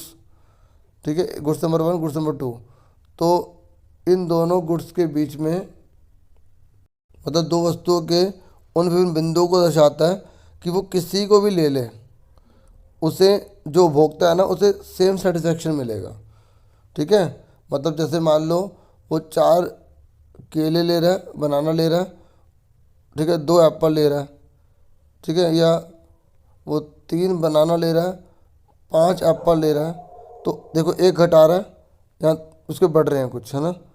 तो जो यहाँ पर उसको सेटिस्फेक्शन मिलता है वो यहाँ मिलेगा। बस ये हो सकता है कि हो सकता है ये उसे 70 रुपये में मिले, ये उसे 80 रुपये में मिले। ठीक है, तो ये चीज़ हो सकती है। लेकिन जो इंडिफरेंस कर्व होता है ना, वो दो गुड्स के बीच में ये बताता है कि हर पॉइंट पर, चाहे वो इसकी कितनी भी यूनिट ले ले, इसकी कितनी भी यूनिट ले ले, उसको सेटिस्फेक्शन सेम मिलेगा। ठीक है, संतुष्टि समान मिलेगी। बस इसमें ये होगा अगर एक को वो पाना चाहता है, जैसे को पाना चाहता है तो इसका उसे त्याग करना पड़ेगा। लेकिन वो पाना ज़्यादा चाहता है, सेक्रीफाइस कम करना चाहता है, याद रखना, पाना ज़्यादा चाहता है, सेक्रीफाइस कम करना चाहता है। ठीक है, तो इसका आंसर जो है मैंने आपको बता दिया था, इसका आंसर क्या है? ए। क्लियर हो गया। अब 42 पर आ जाइए। 42 क्वेश्चन में बोला है आपको बताना है कि सही कौन सा है इसमें से। ठीक है, देखिए अब थोड़ा और अच्छा लगेगा आपको और समझ में आएगा। ठीक है, इंग्लिश में पढ़ते हैं, हिंदी में भी आप देखिए। ये कह रहा है सब्स्टिट्यूट गुड्स कौन से होते हैं। देखो सब्स्टिट्यूट गुड्स वो होते हैं जो एक दूसरे के प्लेस पर यूज़ कर ले, उसे हिंदी में स्थानापन्न कहते हैं। जैसे मैंने आपको बताया था ना अभी शुरू में, टी एंड कॉफ़ी का एग्जांपल दिया था। जो टी एंड कॉफ़ी है ना वो सब्स्टिट्यूट गुड्स कहलाएंगे, क्योंकि ये एक दूसरे के प्लेस पर यूज़ कर ले जाते हैं। और मैंने कहा था ना, जिसका पास का कोई वस्तु होती है तो उसकी जो इलास्टिसिटी और डिमांड होती है वो ज़्यादा होती है। बताया था ना मैंने, अगर किसी वस्तु के कोई और चीज़ है नहीं, उसका कोई ऑप्शन ही नहीं है, आपको वही लेना पड़ेगा, तो वह इनइलास्टिक हो जाएगा। बताया था ना मैंने। हाँ, तो ये कह रहा है कि जो ब्रेड और जो बटर है ना वो सब्स्टिट्यूट है, गलत। ब्रेड और बटर मिलकर किसी एक नीड को पूरा कर रहे हैं। अगर कोई चीज़ किसी एक नीड को पूरा करती है तो उसे कॉम्प्लीमेंट्री गुड्स कहते हैं। जैसे कार और पेट्रोल, आपके पास कार है लेकिन पेट्रोल नहीं, तो कार चला लोगे आपको कोई बिजली वाली कार खरीद लेंगे, तो बिजली और फिर कार को ले लो, तो आप चला लोगे अगर बिजली नहीं है तो उसमें नहीं ना। तो जो दो चीज़ें मिलकर किसी एक डिमांड को पूरा करते हैं ना उसे कॉम्प्लीमेंट्री कहते हैं, हिंदी में पूरक कहते हैं। सुन रहे मेरी बात, क्लियर हो गया। तो इसका मतलब ये पहला वाला गलत है। ये कह रहा है कि पेन और स्याही जो है वो कॉम्प्लीमेंट्री है, बिल्कुल ठीक। देखो पेन आपके पास है लेकिन उसमें इंक नहीं है, तो पेन चला लोगे नहीं ना, तो दोनों मिलके किसी डिमांड को पूरा करें तो ये भी ठीक है। मतलब ये भी ठीक नहीं, मतलब यही ठीक है। तो इसका आंसर फोर्थ होगा। और मैं ये भी बता रहा था इसका मीनिंग। नॉर्मल गुड्स कौन से होते हैं, देखो नॉर्मल गुड्स उन्हें कहते हैं जिनका प्राइस बढ़ने पर डिमांड कम हो जाए। समझ में आ गया। देखो यहाँ प्राइस जैसे 10 रुपये है, कितना रुपये, 10 रुपये, 8 रुपये हो गया, प्राइस कम हो रहा है तो डिमांड बढ़ रही है। और मान लो प्राइस हो गया 12 रुपये, तो डिमांड कम हो गई, इधर चलेगी ना, कम नहीं होगी। देखो ये नीचे वाली जो होती है क्वांटिटी होती है, ये जो होता है प्राइस होता है। तो प्राइस बढ़ा तो क्वांटिटी कितनी बिक रही है, खाली इतनी। और जब प्राइस 10 था तो कितनी बिक रही थी, जब प्राइस 10 था तो कितनी बिक रही थी, इतनी।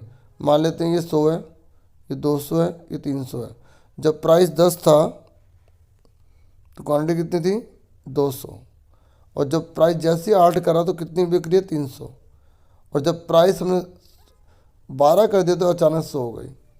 तो जब प्राइस बढ़े तो डिमांड कम हो जाए, या प्राइस घटे तो डिमांड बढ़ जाए, उल्टा रिलेशन है ना, उससे हम क्या बोलते हैं, ठीक है, लो डिमांड कहते हैं। तो लो डिमांड नॉर्मल गुड्स में पाया जाता है।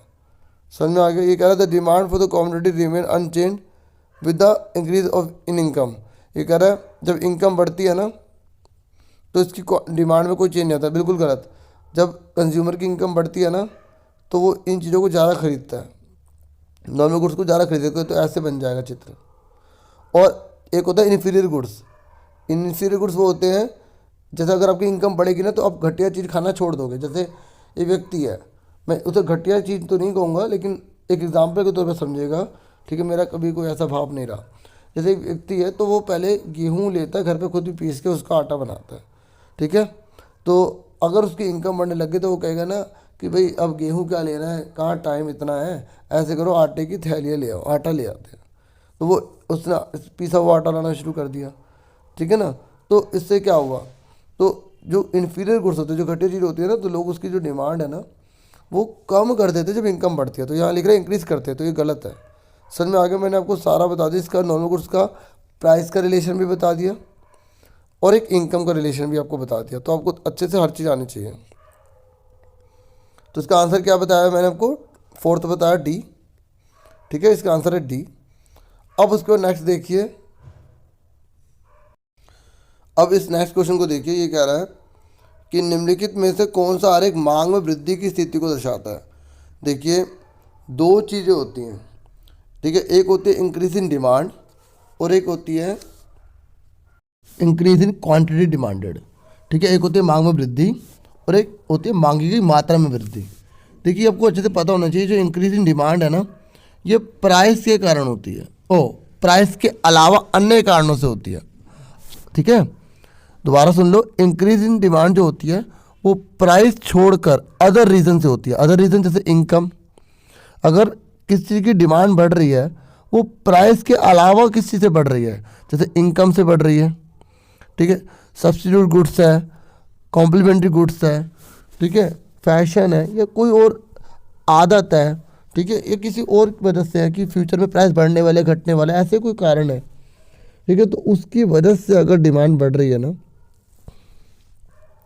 तो उसको बोला जाता है। तो इनमें से कौन सी फिगर बनेगी? देखो मैंने अभी आपको बता दिया कि जब इंक्रीज इन डिमांड होती है तो प्राइस को छोड़ के, जब प्राइस को छोड़कर है तो इस तरीके की लाइन तो बन ही नहीं सकती, है ना। तो ये वाली लाइन बनेगी। देखो प्राइस में कोई चेंज नहीं आया ना, देखो यहाँ पे प्राइस में चेंज आ रहा है, P1 P2 ऊपर नीचे हो रहा है ना प्राइस, यहाँ पर प्राइस में कोई चेंज नहीं आ रहा, तो दोनों में से कौन सा आंसर है? देखिए जब डिमांड बढ़ रही है तो डिमांड इधर होनी चाहिए ना। देखो डिमांड का मतलब क्या है, आप अगर पहले 50 क्वांटिटी ले रहे हो, अब आप 100 ले रहे हो, तो तभी तो बोलेंगे डिमांड बढ़ रही है। तो देखो इसमें एरो इधर जा रहा है, यानी कि एरो इधर जा रहा है, तो इसमें डिमांड बढ़ रही है ना। इस वाले केस में क्या दिखा रहा है, डिमांड इधर की तरफ जा रहा है ना, तो डिमांड घट रही है, घट रही है ना डिमांड। तो इसका आंसर क्या होगा? ये एक बार मैं दोबारा से बता देता हूँ। देखिए दो प्रकार से होती है डिमांड का बढ़ना, एक होता है इंक्रीज इन डिमांड जिसे हम बोलते हैं मांग में वृद्धि, ये प्राइस के अलावा अदर रीज़न से होती है। तो प्राइस में कोई चेंज नहीं आता, यहाँ पर देखो प्राइस में चेंज दिखाई दे रहा है P1 P2, तो ये तो हो ही नहीं सकते, ठीक है, तो इन दोनों में से कोई होगा। पर यहाँ पर से बोल रहा है ना इंक्रीज होना, डिमांड इंक्रीज होगी तो इधर की तरफ बढ़ेगी ना, तो इसलिए इसका आंसर ये वाला है, ये नहीं है, ये डिक्रीज इन डिमांड है। क्या है? डिक्रीज इन डिमांड, मांग में कमी है, ठीक है। और ये क्या है? देखो ये क्या है, ये इधर की तरफ जा रहा है, इधर जा रहा है ना नीचे की तरफ, ठीक है, ये मांगी गई मात्रा में वृद्धि है, मतलब विस्तार है, पढ़ेंगे ना, एक्सटेंशन बोलते हैं इसे, एक्सपेंशन, ठीक है। और ये क्या है? संकुचन है, कॉन्ट्रैक्शन है, ये कम हो रही है मांग। देखो ऊपर की तरफ जा रहा है ना, तो ये इधर की तरफ जा रहा है, इधर जा रहा है तो मांग कम हो रही है, ठीक है। इससे हम मांगी गई मात्रा में कमी बोलेंगे, इसे मांगी गई मात्रा में वृद्धि बोलेंगे, इसे हम बोलेंगे कॉन्ट्रैक्शन इन डिमांड, इसे एक्सपेंशन इन डिमांड, ठीक है। याद रखना अगर कमी और वृद्धि में कभी प्रॉब्लम हो ना, इंक्रीज डिक्रीज में, तो इस चीज़ को देखा करो, अगर इधर की तरफ हो रही है तो इंक्रीज है, इधर की तरफ हो रही तो डिक्रीज है। आप कहेंगे सर एरो तो हमेशा इधर बना है, एरो इधर ही दिखाई देगा, आपको यहाँ से पहचानना है, यहाँ से पहचानना है, ये इधर यूँ जा रहा है यानी कि ऐसे जा रहा है, ठीक है, और ये यूँ जा रहा है यानी कि ऐसे जा रहा है, तो ये घट रहा है, ठीक है। आप इसमें भी देख सकते हैं एरो आपको यहीं दिखाई दे रहा होगा, है ना। तो आपको ये ध्यान रखना है कि अगर इधर जा रहा है तो इसको देखो, ये इधर जा रहा है तो इंक्रीज हो रहा है, इधर जा रहा है तो ये डिक्रीज हो रहा है, इधर जा रही है, ठीक है। अब यहाँ पर देखो Q1 Q2 लिखा है ना, तो पहले 1 आता है फिर 2 आता है, 1 2, तो यहाँ 1 से 2 इधर जा रहा है ना, ठीक है। इससे और क्लियर कर सकते हो, 1 से 2 इधर जा रहा है, 1 से 2 इधर जा रहा है, तो ये क्या है? इंक्रीज, ये क्या? डिक्रीज, ठीक है। तो इसका आंसर क्या आ गया? ये वाला आ गया। उम्मीद करता हूँ आ रहा होगा समझ में, ठीक है। ये कह रहा है पेट्रोल की कीमत में कमी के कारण कार के मांग वक्र में डैश होगा। अब देखिए मैंने आपको अभी बताया था कि एक कॉम्प्लीमेंट्री गुड्स होते हैं, एक सब्स्टिट्यूट गुड्स होते हैं, है ना। ये कह रहे हैं पेट्रोल की कीमत में कमी हो गई। अब पेट्रोल की प्राइस में जब कम होगा तो कार की डिमांड बढ़ेगी घटेगी? देखो पहले तो ये पहचानो कौन से गुड्स हैं, कॉम्प्लीमेंट्री हैं या सब्स्टिट्यूट्स हैं। ये है कॉम्प्लीमेंट्री, क्योंकि पेट्रोल और कार मिलके किसी ज़रूरत को पूरा करेंगे।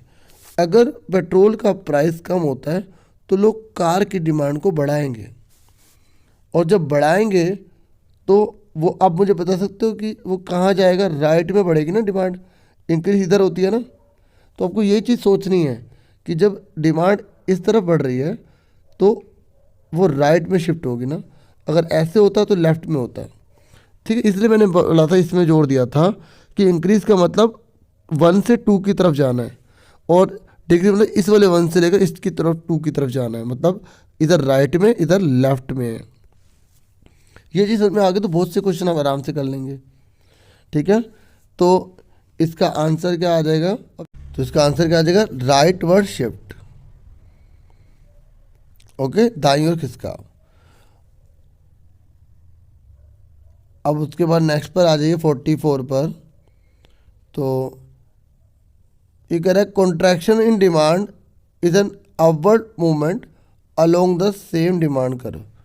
ये कह रहा है कि कॉन्ट्रैक्शन जो होता है, मैंने आपको बताया था ना कि 2 प्रकार के जो है चेंजेस होते हैं, ठीक है। एक होता है मांग में वृद्धि, एक होता है मांगी गई मात्रा में वृद्धि, बताया था ना मैंने आपको, ठीक है। एक बताया था मैंने आपको increase in demand and increase in quantity demanded, और मैंने आपको बताया था जो इंक्रीज इन डिमांड होता है वो प्राइस के अलावा अन्य कारणों से होता है ना। तो यहाँ पर जो है ना कॉन्ट्रैक्शन दे रखा है, मैंने आपको बताया था कॉन्ट्रैक्शन और जो एक्सपेंशन होता है वो मांगी गई मात्रा में परिवर्तन या वृद्धि या कमी से होता है, ठीक है। इंक्रीज और डिक्रीज इन क्वांटिटी डिमांडेड में होता है, ठीक है, जो प्राइस की वजह से होती है, ठीक है। कॉन्ट्रैक्शन जो होता है और जो एक्सपेंशन होता है वो प्राइस की वजह से होता है, मैंने आपको बताया था, है ना। अभी यहाँ पे बताया था ना कि ये जो चीज़ें है ना ये प्राइस की वजह से हो रही हैं, तो ये क्या कहलाएगा एक्सपेंशन, ये क्या कहलाएगा कॉन्ट्रैक्शन कहलाएगा, ये क्या कहलाएगा विस्तार, ये क्या कहलाएगा संकुचन कहलाएगा।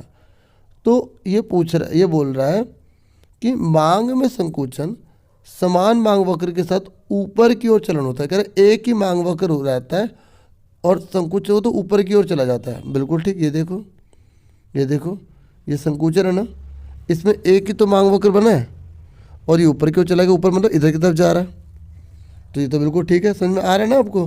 अगर इसमें थोड़ी बहुत कमी रहेगी तो उससे आपकी दूर हो जाएगी, ठीक है, समझ में आ गया। तो ये स्टेटमेंट क्या है, बिल्कुल करेक्ट है।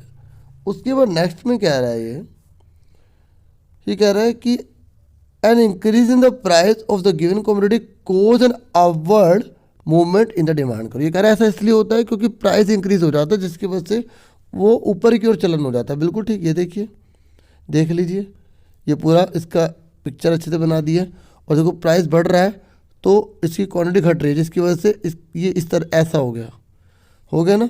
तो ये संकुचित या कॉन्ट्रैक्शन क्यों हुआ, प्राइस की वजह से। मैंने आपको बताया था ना संकुचन और जो विस्तार होता है वो प्राइस की वजह से होता है, ठीक है। और ये जो वृद्धि और जो कमी होती है, ये वृद्धि हो रही है, ये कमी हो रही है, ये प्राइस के अलावा अन्य फैक्टर से होता है। इसमें केवल एक ही डिमांड कर बनता है, इसमें दो डिमांड हो जाते हैं ना। ये बढ़ने वाला हो गया, ये घटने वाला हो गया, सुन रहे ना मेरी बात, आ रहा है ना समझ में। इसमें एक प्राइस में कोई चेंज नहीं आता, इसमें प्राइस चेंज होता है, इसलिए याद रखना प्राइस में चेंज नहीं आता है इसमें, ठीक है। इस पिक्चर को अच्छे से समझना, मैंने बताया तो 2-3 बार वीडियो देखना, पीछे करके थोड़ा सा देखना, मुझे पूरी उम्मीद है कि आपको काफ़ी हेल्पफुल रहेगा, ठीक है। और अगर मेरे पास और पेपर भी आएगा तो मैं ज़रूर उसके लिए भी आपके लिए वीडियो बनाऊंगा, ठीक है। आगे देखिए, तो इसका आंसर ए हो जाएगा।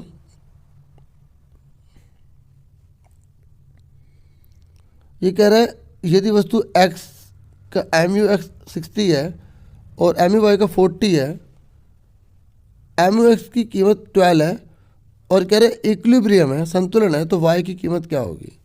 देखिए, दो वस्तु के रूप में मैंने अभी आपको शुरू में फॉर्मूला करवाया था, बताया था, तो उसी फॉर्मूले को आप लगाएंगे और आंसर पाएंगे। यहाँ पे करके दिखाता हूँ आपको मैं, ठीक है। देखिए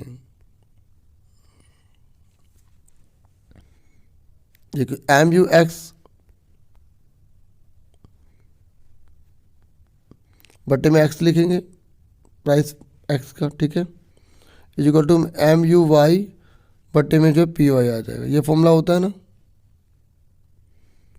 अब मुझे बताइए MUX कितना दे रखा है हमें, 60 दे रखा है, अपॉन में जो PX है वो कितना दे रखा है हमें, 12 दे रखा है ना।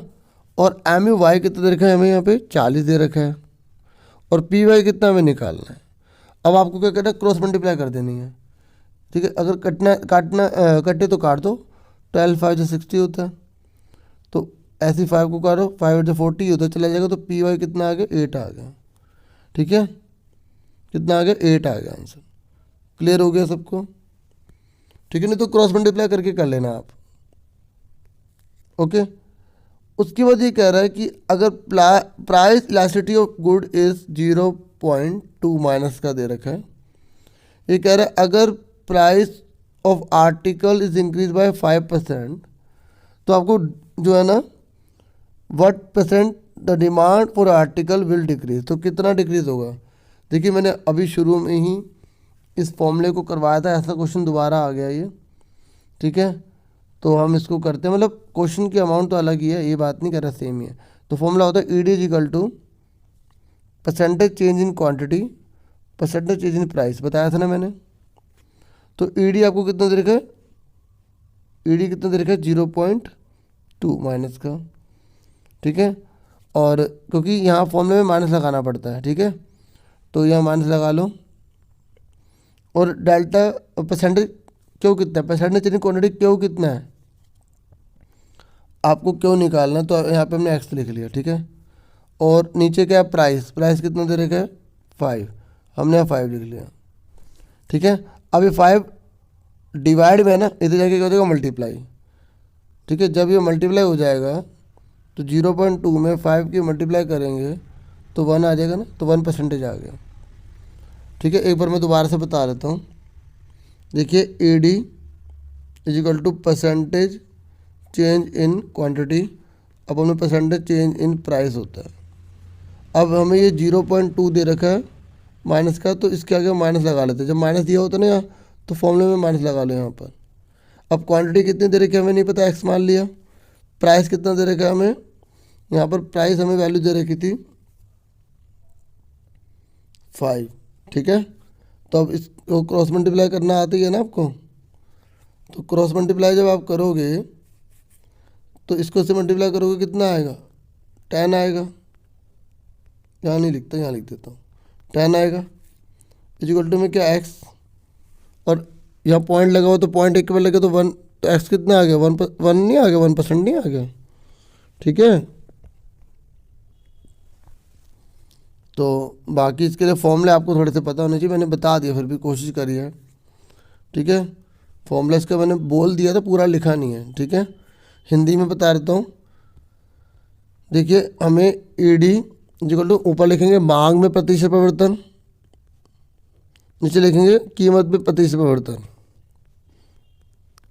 मांग में यहाँ पे हमें ED कितना का 0.2 दे रखा है, मांग वाला पता नहीं, तो एक्स मान लिया, कीमत 5 दे रखी है, तो क्रॉस मल्टीप्लाई कर देंगे। तो 5 एक्स को इससे करा एक्स आ गया, 5 को इससे करा तो 1.0, तो एक्स कितना आ गया 1% आ गया, ठीक है। उसके बाद नेक्स्ट पर आ जाइए। ये कह रहा है श्रम प्रधान तकनीक को चुना जाता है, तो श्रम अतिरेक अर्थव्यवस्था में जब श्रम बहुत ज़्यादा हो जाते हैं ना, तो हम इस टेक्निक को अपनाते हैं। लेबर सरप्लस इकोनॉमी में इसको लेबर इंटेंसिव टेक्नोलॉजी को अपनाते हैं। देखो 2 टेक्नोलॉजी मेन होती हैं, एक होते हैं लेबर इंटेंसिव टेक्नोलॉजी, दूसरे होते हैं कैपिटल इंटेंसिव टेक्नोलॉजी, ठीक है। तो कैपिटल वहाँ अपनाई जाती है जहाँ पॉपुलेशन ज़्यादा नहीं है, जहाँ हमें डेवलपमेंट बहुत ज़्यादा करना है, मशीनों का बहुत ज़्यादा इस्तेमाल करना है, ठीक है। और बाकी जनसंख्या ज़्यादा होती है ना, तो वहाँ पे हमें लेबर का यूज़ करना पड़ता है, ताकि नहीं तो बहुत बड़ी मात्रा में लोग बेरोजगार हो जाएंगे। बाकी देश के डेवलपमेंट के लिए कैपिटल बहुत ज़रूरी है, लेकिन कौन सी कंट्री किसको यूज़ करेगी, तो ये उस देश की इकनॉमी पे डिपेंड करता है। आपको पता है ना, एक होती है कैपिटल इकनॉमी, एक होती है आपकी सोशलिस्ट इकनॉमी, और एक होती है मिक्स इकनॉमी, ठीक है। कैपिटल इकनॉमी वाले तो सिर्फ प्रॉफिट को देखते हैं, ये समाज के कल्याण को देखते हैं, दोनों को देखता है। भारत जो है वो मिक्स इकनॉमी का एग्जाम्पल है, ठीक है। और सोशलिस्ट में आप चाइना को कह सकते हो, और कैपिटल में आप फ्रांस को बोल सकते हो, क्योंकि आपसे पूछ लेता है इसलिए बता दिया। हाँ 48 है, ये कह रहा है कि आपको बजट रेखा की तुलना में बजट सेट एक व्यापक अवधारणा है। तो देखिए बिल्कुल ठीक लिखा है कि देखो जो बजट रेखा है ना वो खाली एक है, और बजट सेट का मतलब होता है जब एक से ज़्यादा बजट रेखाएं होती हैं, तो इसका मतलब बजट सेट बड़ा है तो हुआ। इंग्लिश में बोल रहा है कि जो budget set is a broader concept as compare to budget line, बिल्कुल ठीक। जो बजट लाइन है उसमें खाली एक ही तो लाइन है, और बजट सेट में बहुत सारी लाइन होते हैं, बहुत सारे बजट होते हैं, ठीक है। उसके बाद नेक्स्ट बोल रहा है कि बजट सेट के बंडल या तो बजट रेखा पर या उसके नीचे स्थित होते हैं, बिल्कुल ठीक, ठीक है। तो दोनों से ये रीज़न भी ठीक है, देख रहे हो। तो ये ऊपर भी है नीचे भी हो सकते हैं, मान लीजिए बजट लाइन मेन है, तो ये बजट नीचे भी हो सकते हैं ऊपर भी हो सकते हैं, तो दोनों ठीक है, रीज़न भी ठीक है। अगर एक भी रीज़न सही हो जाता ना, एक ऊपर वाली बात को, अगर नीचे वाली बात एक भी लाइन बोल देती है सही इसके बारे में, तो वो उसका रीज़न है ना, एक तो रीज़न, बहुत सारे रीज़न होते हैं किसी चीज़ के, इसलिए अगर एक भी होगा तो उसको आप दोनों को सही बोलोगे। तो इसमें ज़्यादा कन्फ्यूज़ मत होया करो, ठीक है। अगर आपको लगता है थोड़ा बहुत भी इसका रीज़न है और वो ठीक है तो आप ए पे टिक करो। अब आ जाइए, उसके बाद नेक्स्ट क्वेश्चन है हमारा, इसका ये हो गया आंसर। अब सेक्शन सी आ गए और 49 से 54 तक के क्वेश्चन है। 10 क्वेश्चन आपको अटैम्प्ट करने हैं, तो ये तो बहुत इजी होते हैं, लास्ट के क्वेश्चन फटाफट हो जाएंगे। आपको न्यूमेरिकल पूछा गया है तो आप इसे पढ़ लेना, ठीक है। पढ़ देता हूँ, इतना कर रहे हैं तो थोड़ा और सही। ये कह रहा है कि अगस्त के पहले पखवाड़े में एक स्कूल में वृक्षारोपण कार्यक्रम आयोजित किया गया और जिसमें एक सप्ताह के बाद लगाए गए पेड़ों की ऊंचाई को मापा और फिर एक टेबल तैयार कर ली, ठीक है बच्चों। ये हमने तैयार कर ली कि जिसकी लंबाई इतनी है वो इतने इतने है, ठीक है। और in the first fortnight of August tree plantation programme was organised in a school. After 1 week height of planted trees were measured and tabulated as random. मतलब उनकी ना हाइट माप ली, जिनकी 10 से लेकर 30 सेंटीमीटर की वो 20 है, जिनकी 30 से 50 है उनकी 15 है। ये हमने लिख लिया इस तरीके से, ठीक है। अब इसने बोला कि 70 से लेकर 19 का वर्ग चिन्ह क्या होगा। इंग्लिश में पूछ रहा है क्लास मार्क क्या होगा। आपको पता ना क्लास मार्क मैंने आपको बताया था, class mark is equal to lower limit plus upper limit अपन में 2। तो 70 और 19 को ऐड करके आधा कर दो तो आप बिल्कुल बीच की वैल्यू बोल सकते हो। तो बीच में कौन आ रहा है, कितना आ रहा है, 80 तो आ रहा है, नहीं तो जोड़ो 160 आ गया, दोनों को ऐड करके 160 उसका हाफ कर दो 80। क्लियर हो गया, इसका सी आंसर आ गया। नेक्स्ट कह रहा है कि अब आपका है 50 क्वेश्चन। ये कह रहा है which is the model class. देखिए आप ये सोचेंगे कि जो सबसे बड़ा नंबर है उसी के सामने वाले को मॉडल क्लास बोल दें। देखिए इसने मोड नहीं पूछा, मॉडल क्लास के बारे में पूछा है। तो मॉडल क्लास जो है ना, आप जो अब 10th में करते हो आए हैं, ठीक है, उसके हिसाब से नहीं सोचेंगे कि सबसे बड़ा नंबर 30 है तो उसके सामने 70 से 90 हो गया। आपको जो है वो ग्रुपिंग मेथड अप्लाई करना पड़ेगा, ठीक है। ग्रुपिंग मेथड ये आप अपने चैप्टर में देख लें, चैप्टर नंबर आपको 10 में मिल जाएगा जो आपकी इकोनॉमिक्स की बुक है। तो जब उससे ग्रुपिंग मेथड से करेंगे तो आपका आंसर 50 से 70 आएगा। लेकिन आप कहेंगे इतना टाइम तो है नहीं, क्वेश्चन में इतना बड़ा मेथड लगाएं। तो आपको मैं बताता हूँ, देखो अगर हम 30 को देखते हैं तो इसके जो साइड वाला ना, इसमें 20 का गैप है, बहुत कम है, ठीक है। और 30 से छोटी वैल्यू थोड़ी हो जैसे 25, तो अब आप इस 25 को देखिए, इसके जो यहाँ पर है ना इधर वाला नंबर, उस पर सिर्फ 10 का गैप है और यहाँ पे उल्टा 5 जाता है, ठीक है। तो अगर जो भी हम नंबर लेते हैं, ठीक है, अगर उसके दोनों तरफ अगर बहुत ज़्यादा एक में गैप आ जाए तो चांसेस हो जाते हैं कि वो बहुलक ना हो। और जब आप इसको सॉल्व करोगे तो 25 का मोड निकलेगा। वैसे इतना हैवी क्वेश्चन एग्जाम में देगा नहीं, क्योंकि उसी में बच्चे का टाइम निकल जाएगा। तो इसमें हमें ऐसे ही गैस करना पड़ता है इसमें, ठीक है। तो ऐसे क्वेश्चन आप ऑप्शन तो मिलेगा, आप इसको छोड़ सकते हैं। एक क्वेश्चन के पीछे इतना बड़ा क्या करेंगे, है ना। तो इसका आंसर ये आएगा। अब उसके बाद नेक्स्ट देखिए, नेक्स्ट जो क्वेश्चन है ये कह रहा है आपको यहाँ पे which one is the median class आपको बताना है, ठीक है। मीडियन क्लास बताना है तो देखो मीडियन क्लास कैसे निकालते हैं, पहले CF निकालना पड़ता है। 20 को 20 लिखा, 20 में 15 जोड़े कितना आ गया 35, 35 में 25 जोड़े 60 आ गया, 60 में 30 जोड़े 90 आ गया, 90 में 10 जोड़े 100 आ गया। उसके बाद क्या करते हैं, जो 100 आता है उसका हम आधा कर देते हैं, 50 आ गया। 50 किसके अंदर आ रहा है, यहाँ 20 तक गिनती खत्म हो गई, है ना, या 35 तक गिनती खत्म हो गई 60। तो 50 इसके अंदर आ रहा है ना, किसके अंदर आ रहा है, इसके अंदर आ रहा है। तो जिसके अंदर वो आ रहा होता है, ठीक है, उसी के सामने वाले को हम मीडियन क्लास बोलते हैं, याद रखना। इससे पहले वाला CF कहलाएगा, मीडियन निकालना आता है ना आपको, ठीक है। तो इससे पहले वाला CF कहलाएगा, लेकिन मीडियन क्लास बोले तो 50-70 ही आंसर आ गया इसका, ठीक है। तो इसका आंसर कितना आ गया B। उसके बाद आ जाइए 52 पर। ये कह रहा है 50 सेंटीमीटर से अधिक ऊंचाई वाले पौधों की कुल संख्या कितनी होगी। Total number of plant above 50 centimetre. देखो 50 सेंटीमीटर से ऊपर वाले कौन से हैं, देखो ये 50 सेंटीमीटर तक हैं, ठीक है, और ये 50 से ऊपर वाले हैं। तो कितने हो गए, तीनों को ऐड कर दो, कितना आंसर आ जाएगा इसको जब आप ऐड करोगे तो कितना आ गया 65। तो इसका आंसर कितना आ गया 65 आ गया। क्या 70 से कम सेंटीमीटर वाले कितने होंगे, 70 से कम। देखो इन लास्ट वाले क्वेश्चन को पहले कर लेना, इसलिए मैं पेपर बना रहा हूँ प्रैक्टिस। तो लास्ट वाले क्वेश्चन जो है ना लास्ट के ये पहले कर लेना, क्योंकि सबसे ईजी होते हैं। अब 70 से कम बोल रहा है, तो 70 से कम कौन से ये वाले। तो 25, 20 और 15 कितने हो गए, ऐड कर लो इसको। देखो 70 से कम बोले तो इन्हीं को लोगे आप, ठीक है। तो कितना आ गया, 60 आ गया, ऐड कर लोगे तो इसका आंसर कितना आ गया हमारा, ए आ गया। उसके बाद नेक्स्ट देखते हैं कौन सा है। ये कह रहा है उपरोक्त तालिका में दिए गए आंकड़ों से माध्यिका ज्ञात कीजिए। अब आपको मीडियन निकालने के लिए कह रहा है, ठीक है। तो मीडियन निकालने के लिए, मीडियन में आपको निकाल के दिखा देता हूँ, ठीक है।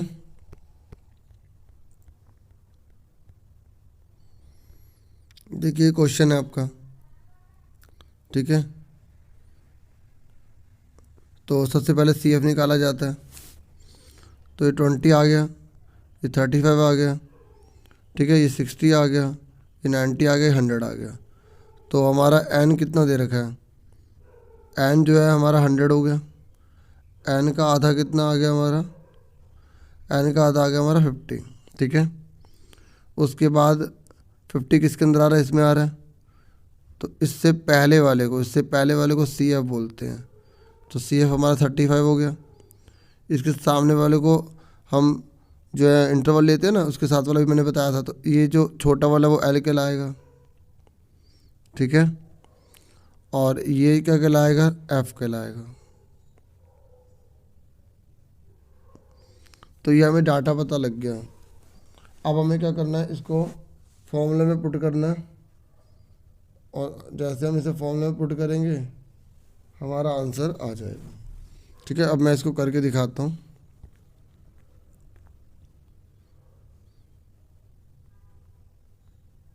Median is equal to L plus n upon में 2 माइनस CF F मल्टीप्लाई में H, ठीक है। तो L कितना दे रखा है हमें, अभी हमने पता लगा लिया था 50। n/2 कितना है, वो भी 50 है। अभी मैंने दिखाया था, पीछे थोड़ा वीडियो करके देख लेना, इधर की साइड लिखवाया था। CF कितना है, मैंने आपको बताया कि CF जहाँ पे वो एरो आता है उससे पहले वाला होता है। और याद रखना कि CF की वैल्यू हमेशा n/2 से छोटी आएगी। कई बच्चे यहाँ पे 60 लिख देते हैं, तो वही गलत हो जाएगा। जो भी मतलब जिस पे एरो बनाते हैं वो थोड़ी होता है CF, उससे पहले वाला लेना पड़ता है। और पहले वाला इसलिए लेते हैं ताकि वो n/2 से छोटा हो, ठीक है। F कितना है, F मैंने अभी आपको बताया था वो कितना है, 25। H कितना है, H मतलब कितने कितने का डिफरेंस चल रहा था। देखो पहले 10 से 30 था, पीछे वीडियो करके देख लेना। फिर 30 से 50 था, तो 20-20 का टेबल चल रहा ना, तो 20 आ जाएगा। समझ में आ रहा है, ठीक है। अब मैं दूसरा ले लेता हूँ ताकि अगली वाली रो में कन्फ्यूज़न ना हो। तो 50 प्लस 50 में से 35 का कितने बचे यहाँ पे, 15, ठीक है, बटे में 25 मल्टीप्लाई में 20। अब आपको इसको कैंसिल करना है, ठीक है। तो कैंसिल कर लेते हैं। तो इसे काटो, 5 3 जा कितना होगा, 15, 5 4 25, 5 4 जा 20, ठीक है। तो यहाँ 50 बच रहा है, प्लस 3 4 जा कितना हो गया, 12 हो गया। तो कितना आंसर आ गया, 62 आ गया।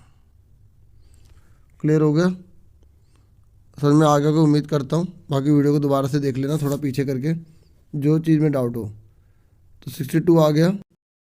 तो जो 54 है इसका आंसर कितना आ गया, 62 आ गया। अब 55 से लेकर 60 तक के क्वेश्चन है, फिर हमें एक पैसेज दिया गया है, उस पैसेज को पढ़ के हमें इसके आंसर्स करने हैं, ठीक है। मैं एक लैंग्वेज में पढ़ रहा हूँ, ठीक है। इंग्लिश मीडियम वाले यहाँ पर पढ़ सकते हैं, मैं एक लैंग्वेज में हिंदी में पढ़ देता हूँ, ठीक है। समझिए, नए इलेक्ट्रॉनिक कार खरीदने के एक आकर्षक में कम टैक्स शामिल है। ये कह रहा है कि लोगों को ना एनकरेज करने के लिए कि इलेक्ट्रॉनिक कार खरीदे तो गवर्नमेंट जो है कम टैक्स लेगी। जैसे कि Tony Blair institute for global change द्वारा तैयार किए गए पेपर में दिखाया गया, उन्होंने एक रिसर्च पेपर लिखा बताया है कि पेट्रोल ईंधन शुल्क और वाहन पाद शुल्क की लागत औसत पेट्रोल या डीजल कार के लिए प्रति वर्ष लगभग 1,10,000 रुपये है, जबकि इलेक्ट्रॉनिक वाहनों के लिए यह केवल 32,000 रुपये। देखो अगर हम पेट्रोल से चला रहे तो 1,10,000 है, और बिजली से चलेगी तो 32,000 रुपये है। सुन रहे हो, यह ड्राइविंग की कुल लागत को 71% तक कम कर देते हैं। भाई देख लो 1,10,000 कहाँ, 32,000 कहाँ। और हरित वाहनों की बढ़ती हुई संख्या से खजाने में टैक्स के रूप में कम धन आएगा, मतलब कम धन उन्हें मिलेगा गवर्नमेंट को। और संस्थान की रिपोर्ट ने बोला कि अगर 2030 तक 1,000 बिलियन, 2035 तक 2,000 बिलियन और 2040 तक 3,000 बिलियन रुपए ट्रेजरी के रूप में कम प्राप्त होंगे। इतना रुपया सरकार को कम मिलेगा। और ड्राइविंग की लागत कम होने के कारण, वो ड्राइविंग की लागत कम होगी तो मोटर चालकों को अधिक ड्राइव करने के लिए प्रोत्साहित किया जाएगा और भीड़ भाड़ और भी बदतर हो जाएगी, होगी भाई, गाड़ियाँ बहुत चलेंगी।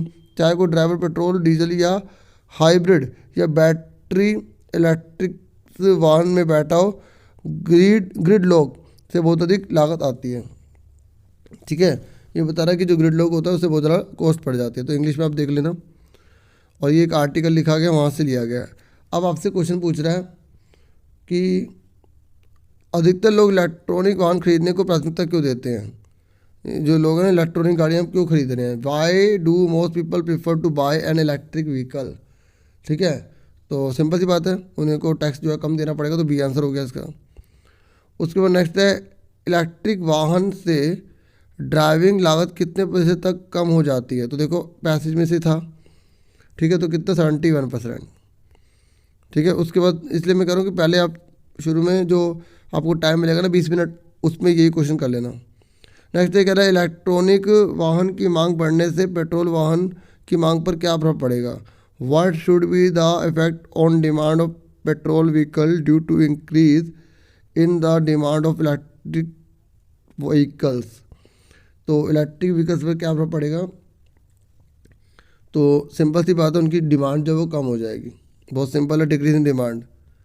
उसके बाद नेक्स्ट कह रहा है कि आपको कथन पढ़ने हैं दोनों और फिर इसका उत्तर देना है। तो इंग्लिश हिंदी में देख लीजिए, पहले मैं हिंदी में पढ़ देता हूँ, दोनों में पढ़ दूंगा। चलो ठीक है। इलेक्ट्रिक वाहनों से भविष्य में वाहनों की संख्या अधिक बढ़ जाएगी, बिल्कुल ठीक लिखा है। ठीक है, इलेक्ट्रिक वाहन से ड्राइविंग की लागत बढ़ जाती है, बिल्कुल गलत लिखा है। ठीक है, इंग्लिश में देखिए, electric vehicles will highly increase the number of vehicle in future. बिल्कुल ठीक है भाई, बहुत ज़्यादा व्हीकल्स आ जाएंगे मार्केट में, बहुत ज़्यादा डिमांड बढ़ जाएगी। Electric vehicle increase the cost of driving, ये बिल्कुल गलत है, कॉस्ट ऑफ ड्राइविंग कम होती है। ठीक है, तो पहला सही है, दूसरा गलत है, तो कौन सा होगा इसमें, सी। फिर 59 है, ये भी वही असर्शन वाली है। ये कह रहा है इलेक्ट्रिक वाहनों की तुलना में पेट्रोल या डीजल वाहन की उत्पाद शुल्क की लागत कम होती है। ठीक है, ये तो बिल्कुल गलत लिखा है। आप जानते हैं कि भाई इलेक्ट्रिक वाहनों की जो कॉस्ट है वो कम पड़ेगी, है ना, तो ये तो हमें साफ दे रखा गलत है।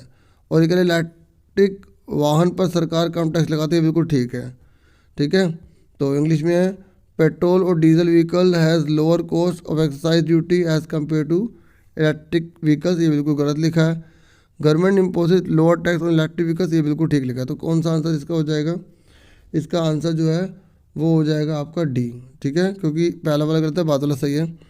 और अगर वीडियो अच्छी लगे तो प्लीज़ चैनल को जरूर सब्सक्राइब कर लीजिएगा और वीडियो को लाइक जरूर कीजिएगा। ठीक है, अब आज 60 और आज का लास्ट क्वेश्चन है, हरित वाहनों की बढ़ती हुई संख्या से खजाने में टैक्स के रूप में कम धन आएगा। ठीक है, बिल्कुल सही है। ठीक है, और ये कह रहा है इलेक्ट्रिक व्हीकल पर सरकार टैक्स नहीं लगाती, बिल्कुल गलत है ये। ठीक है, इंग्लिश में देखो, with increase number of green vehicle less money will come in form of tax और टैक्स इन द ट्रेजरी। ठीक है, बिल्कुल ये ठीक है। Government does not impose tax on electric vehicles, तो ये गलत है। तो जब ए सही है आर गलत है, तो कौन सा हो जाएगा, इसका हो जाएगा सी। कितने सही निकले आप बता सकते हैं, अगर जो पूरे शुरू से एंड तक वीडियो देख रहे थे। जिन्होंने थोड़ा थोड़ा करके भी देखा कोई बात नहीं, वो बता सकते हैं। और बैटरी भी ऑफ होने वाली है और आज की वीडियो भी जो कर रहा है इसमें कंप्लीट हो गई।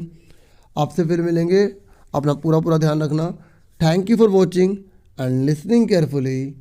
Take care yourself dear students. ठीक है, इसका लास्ट का सी था।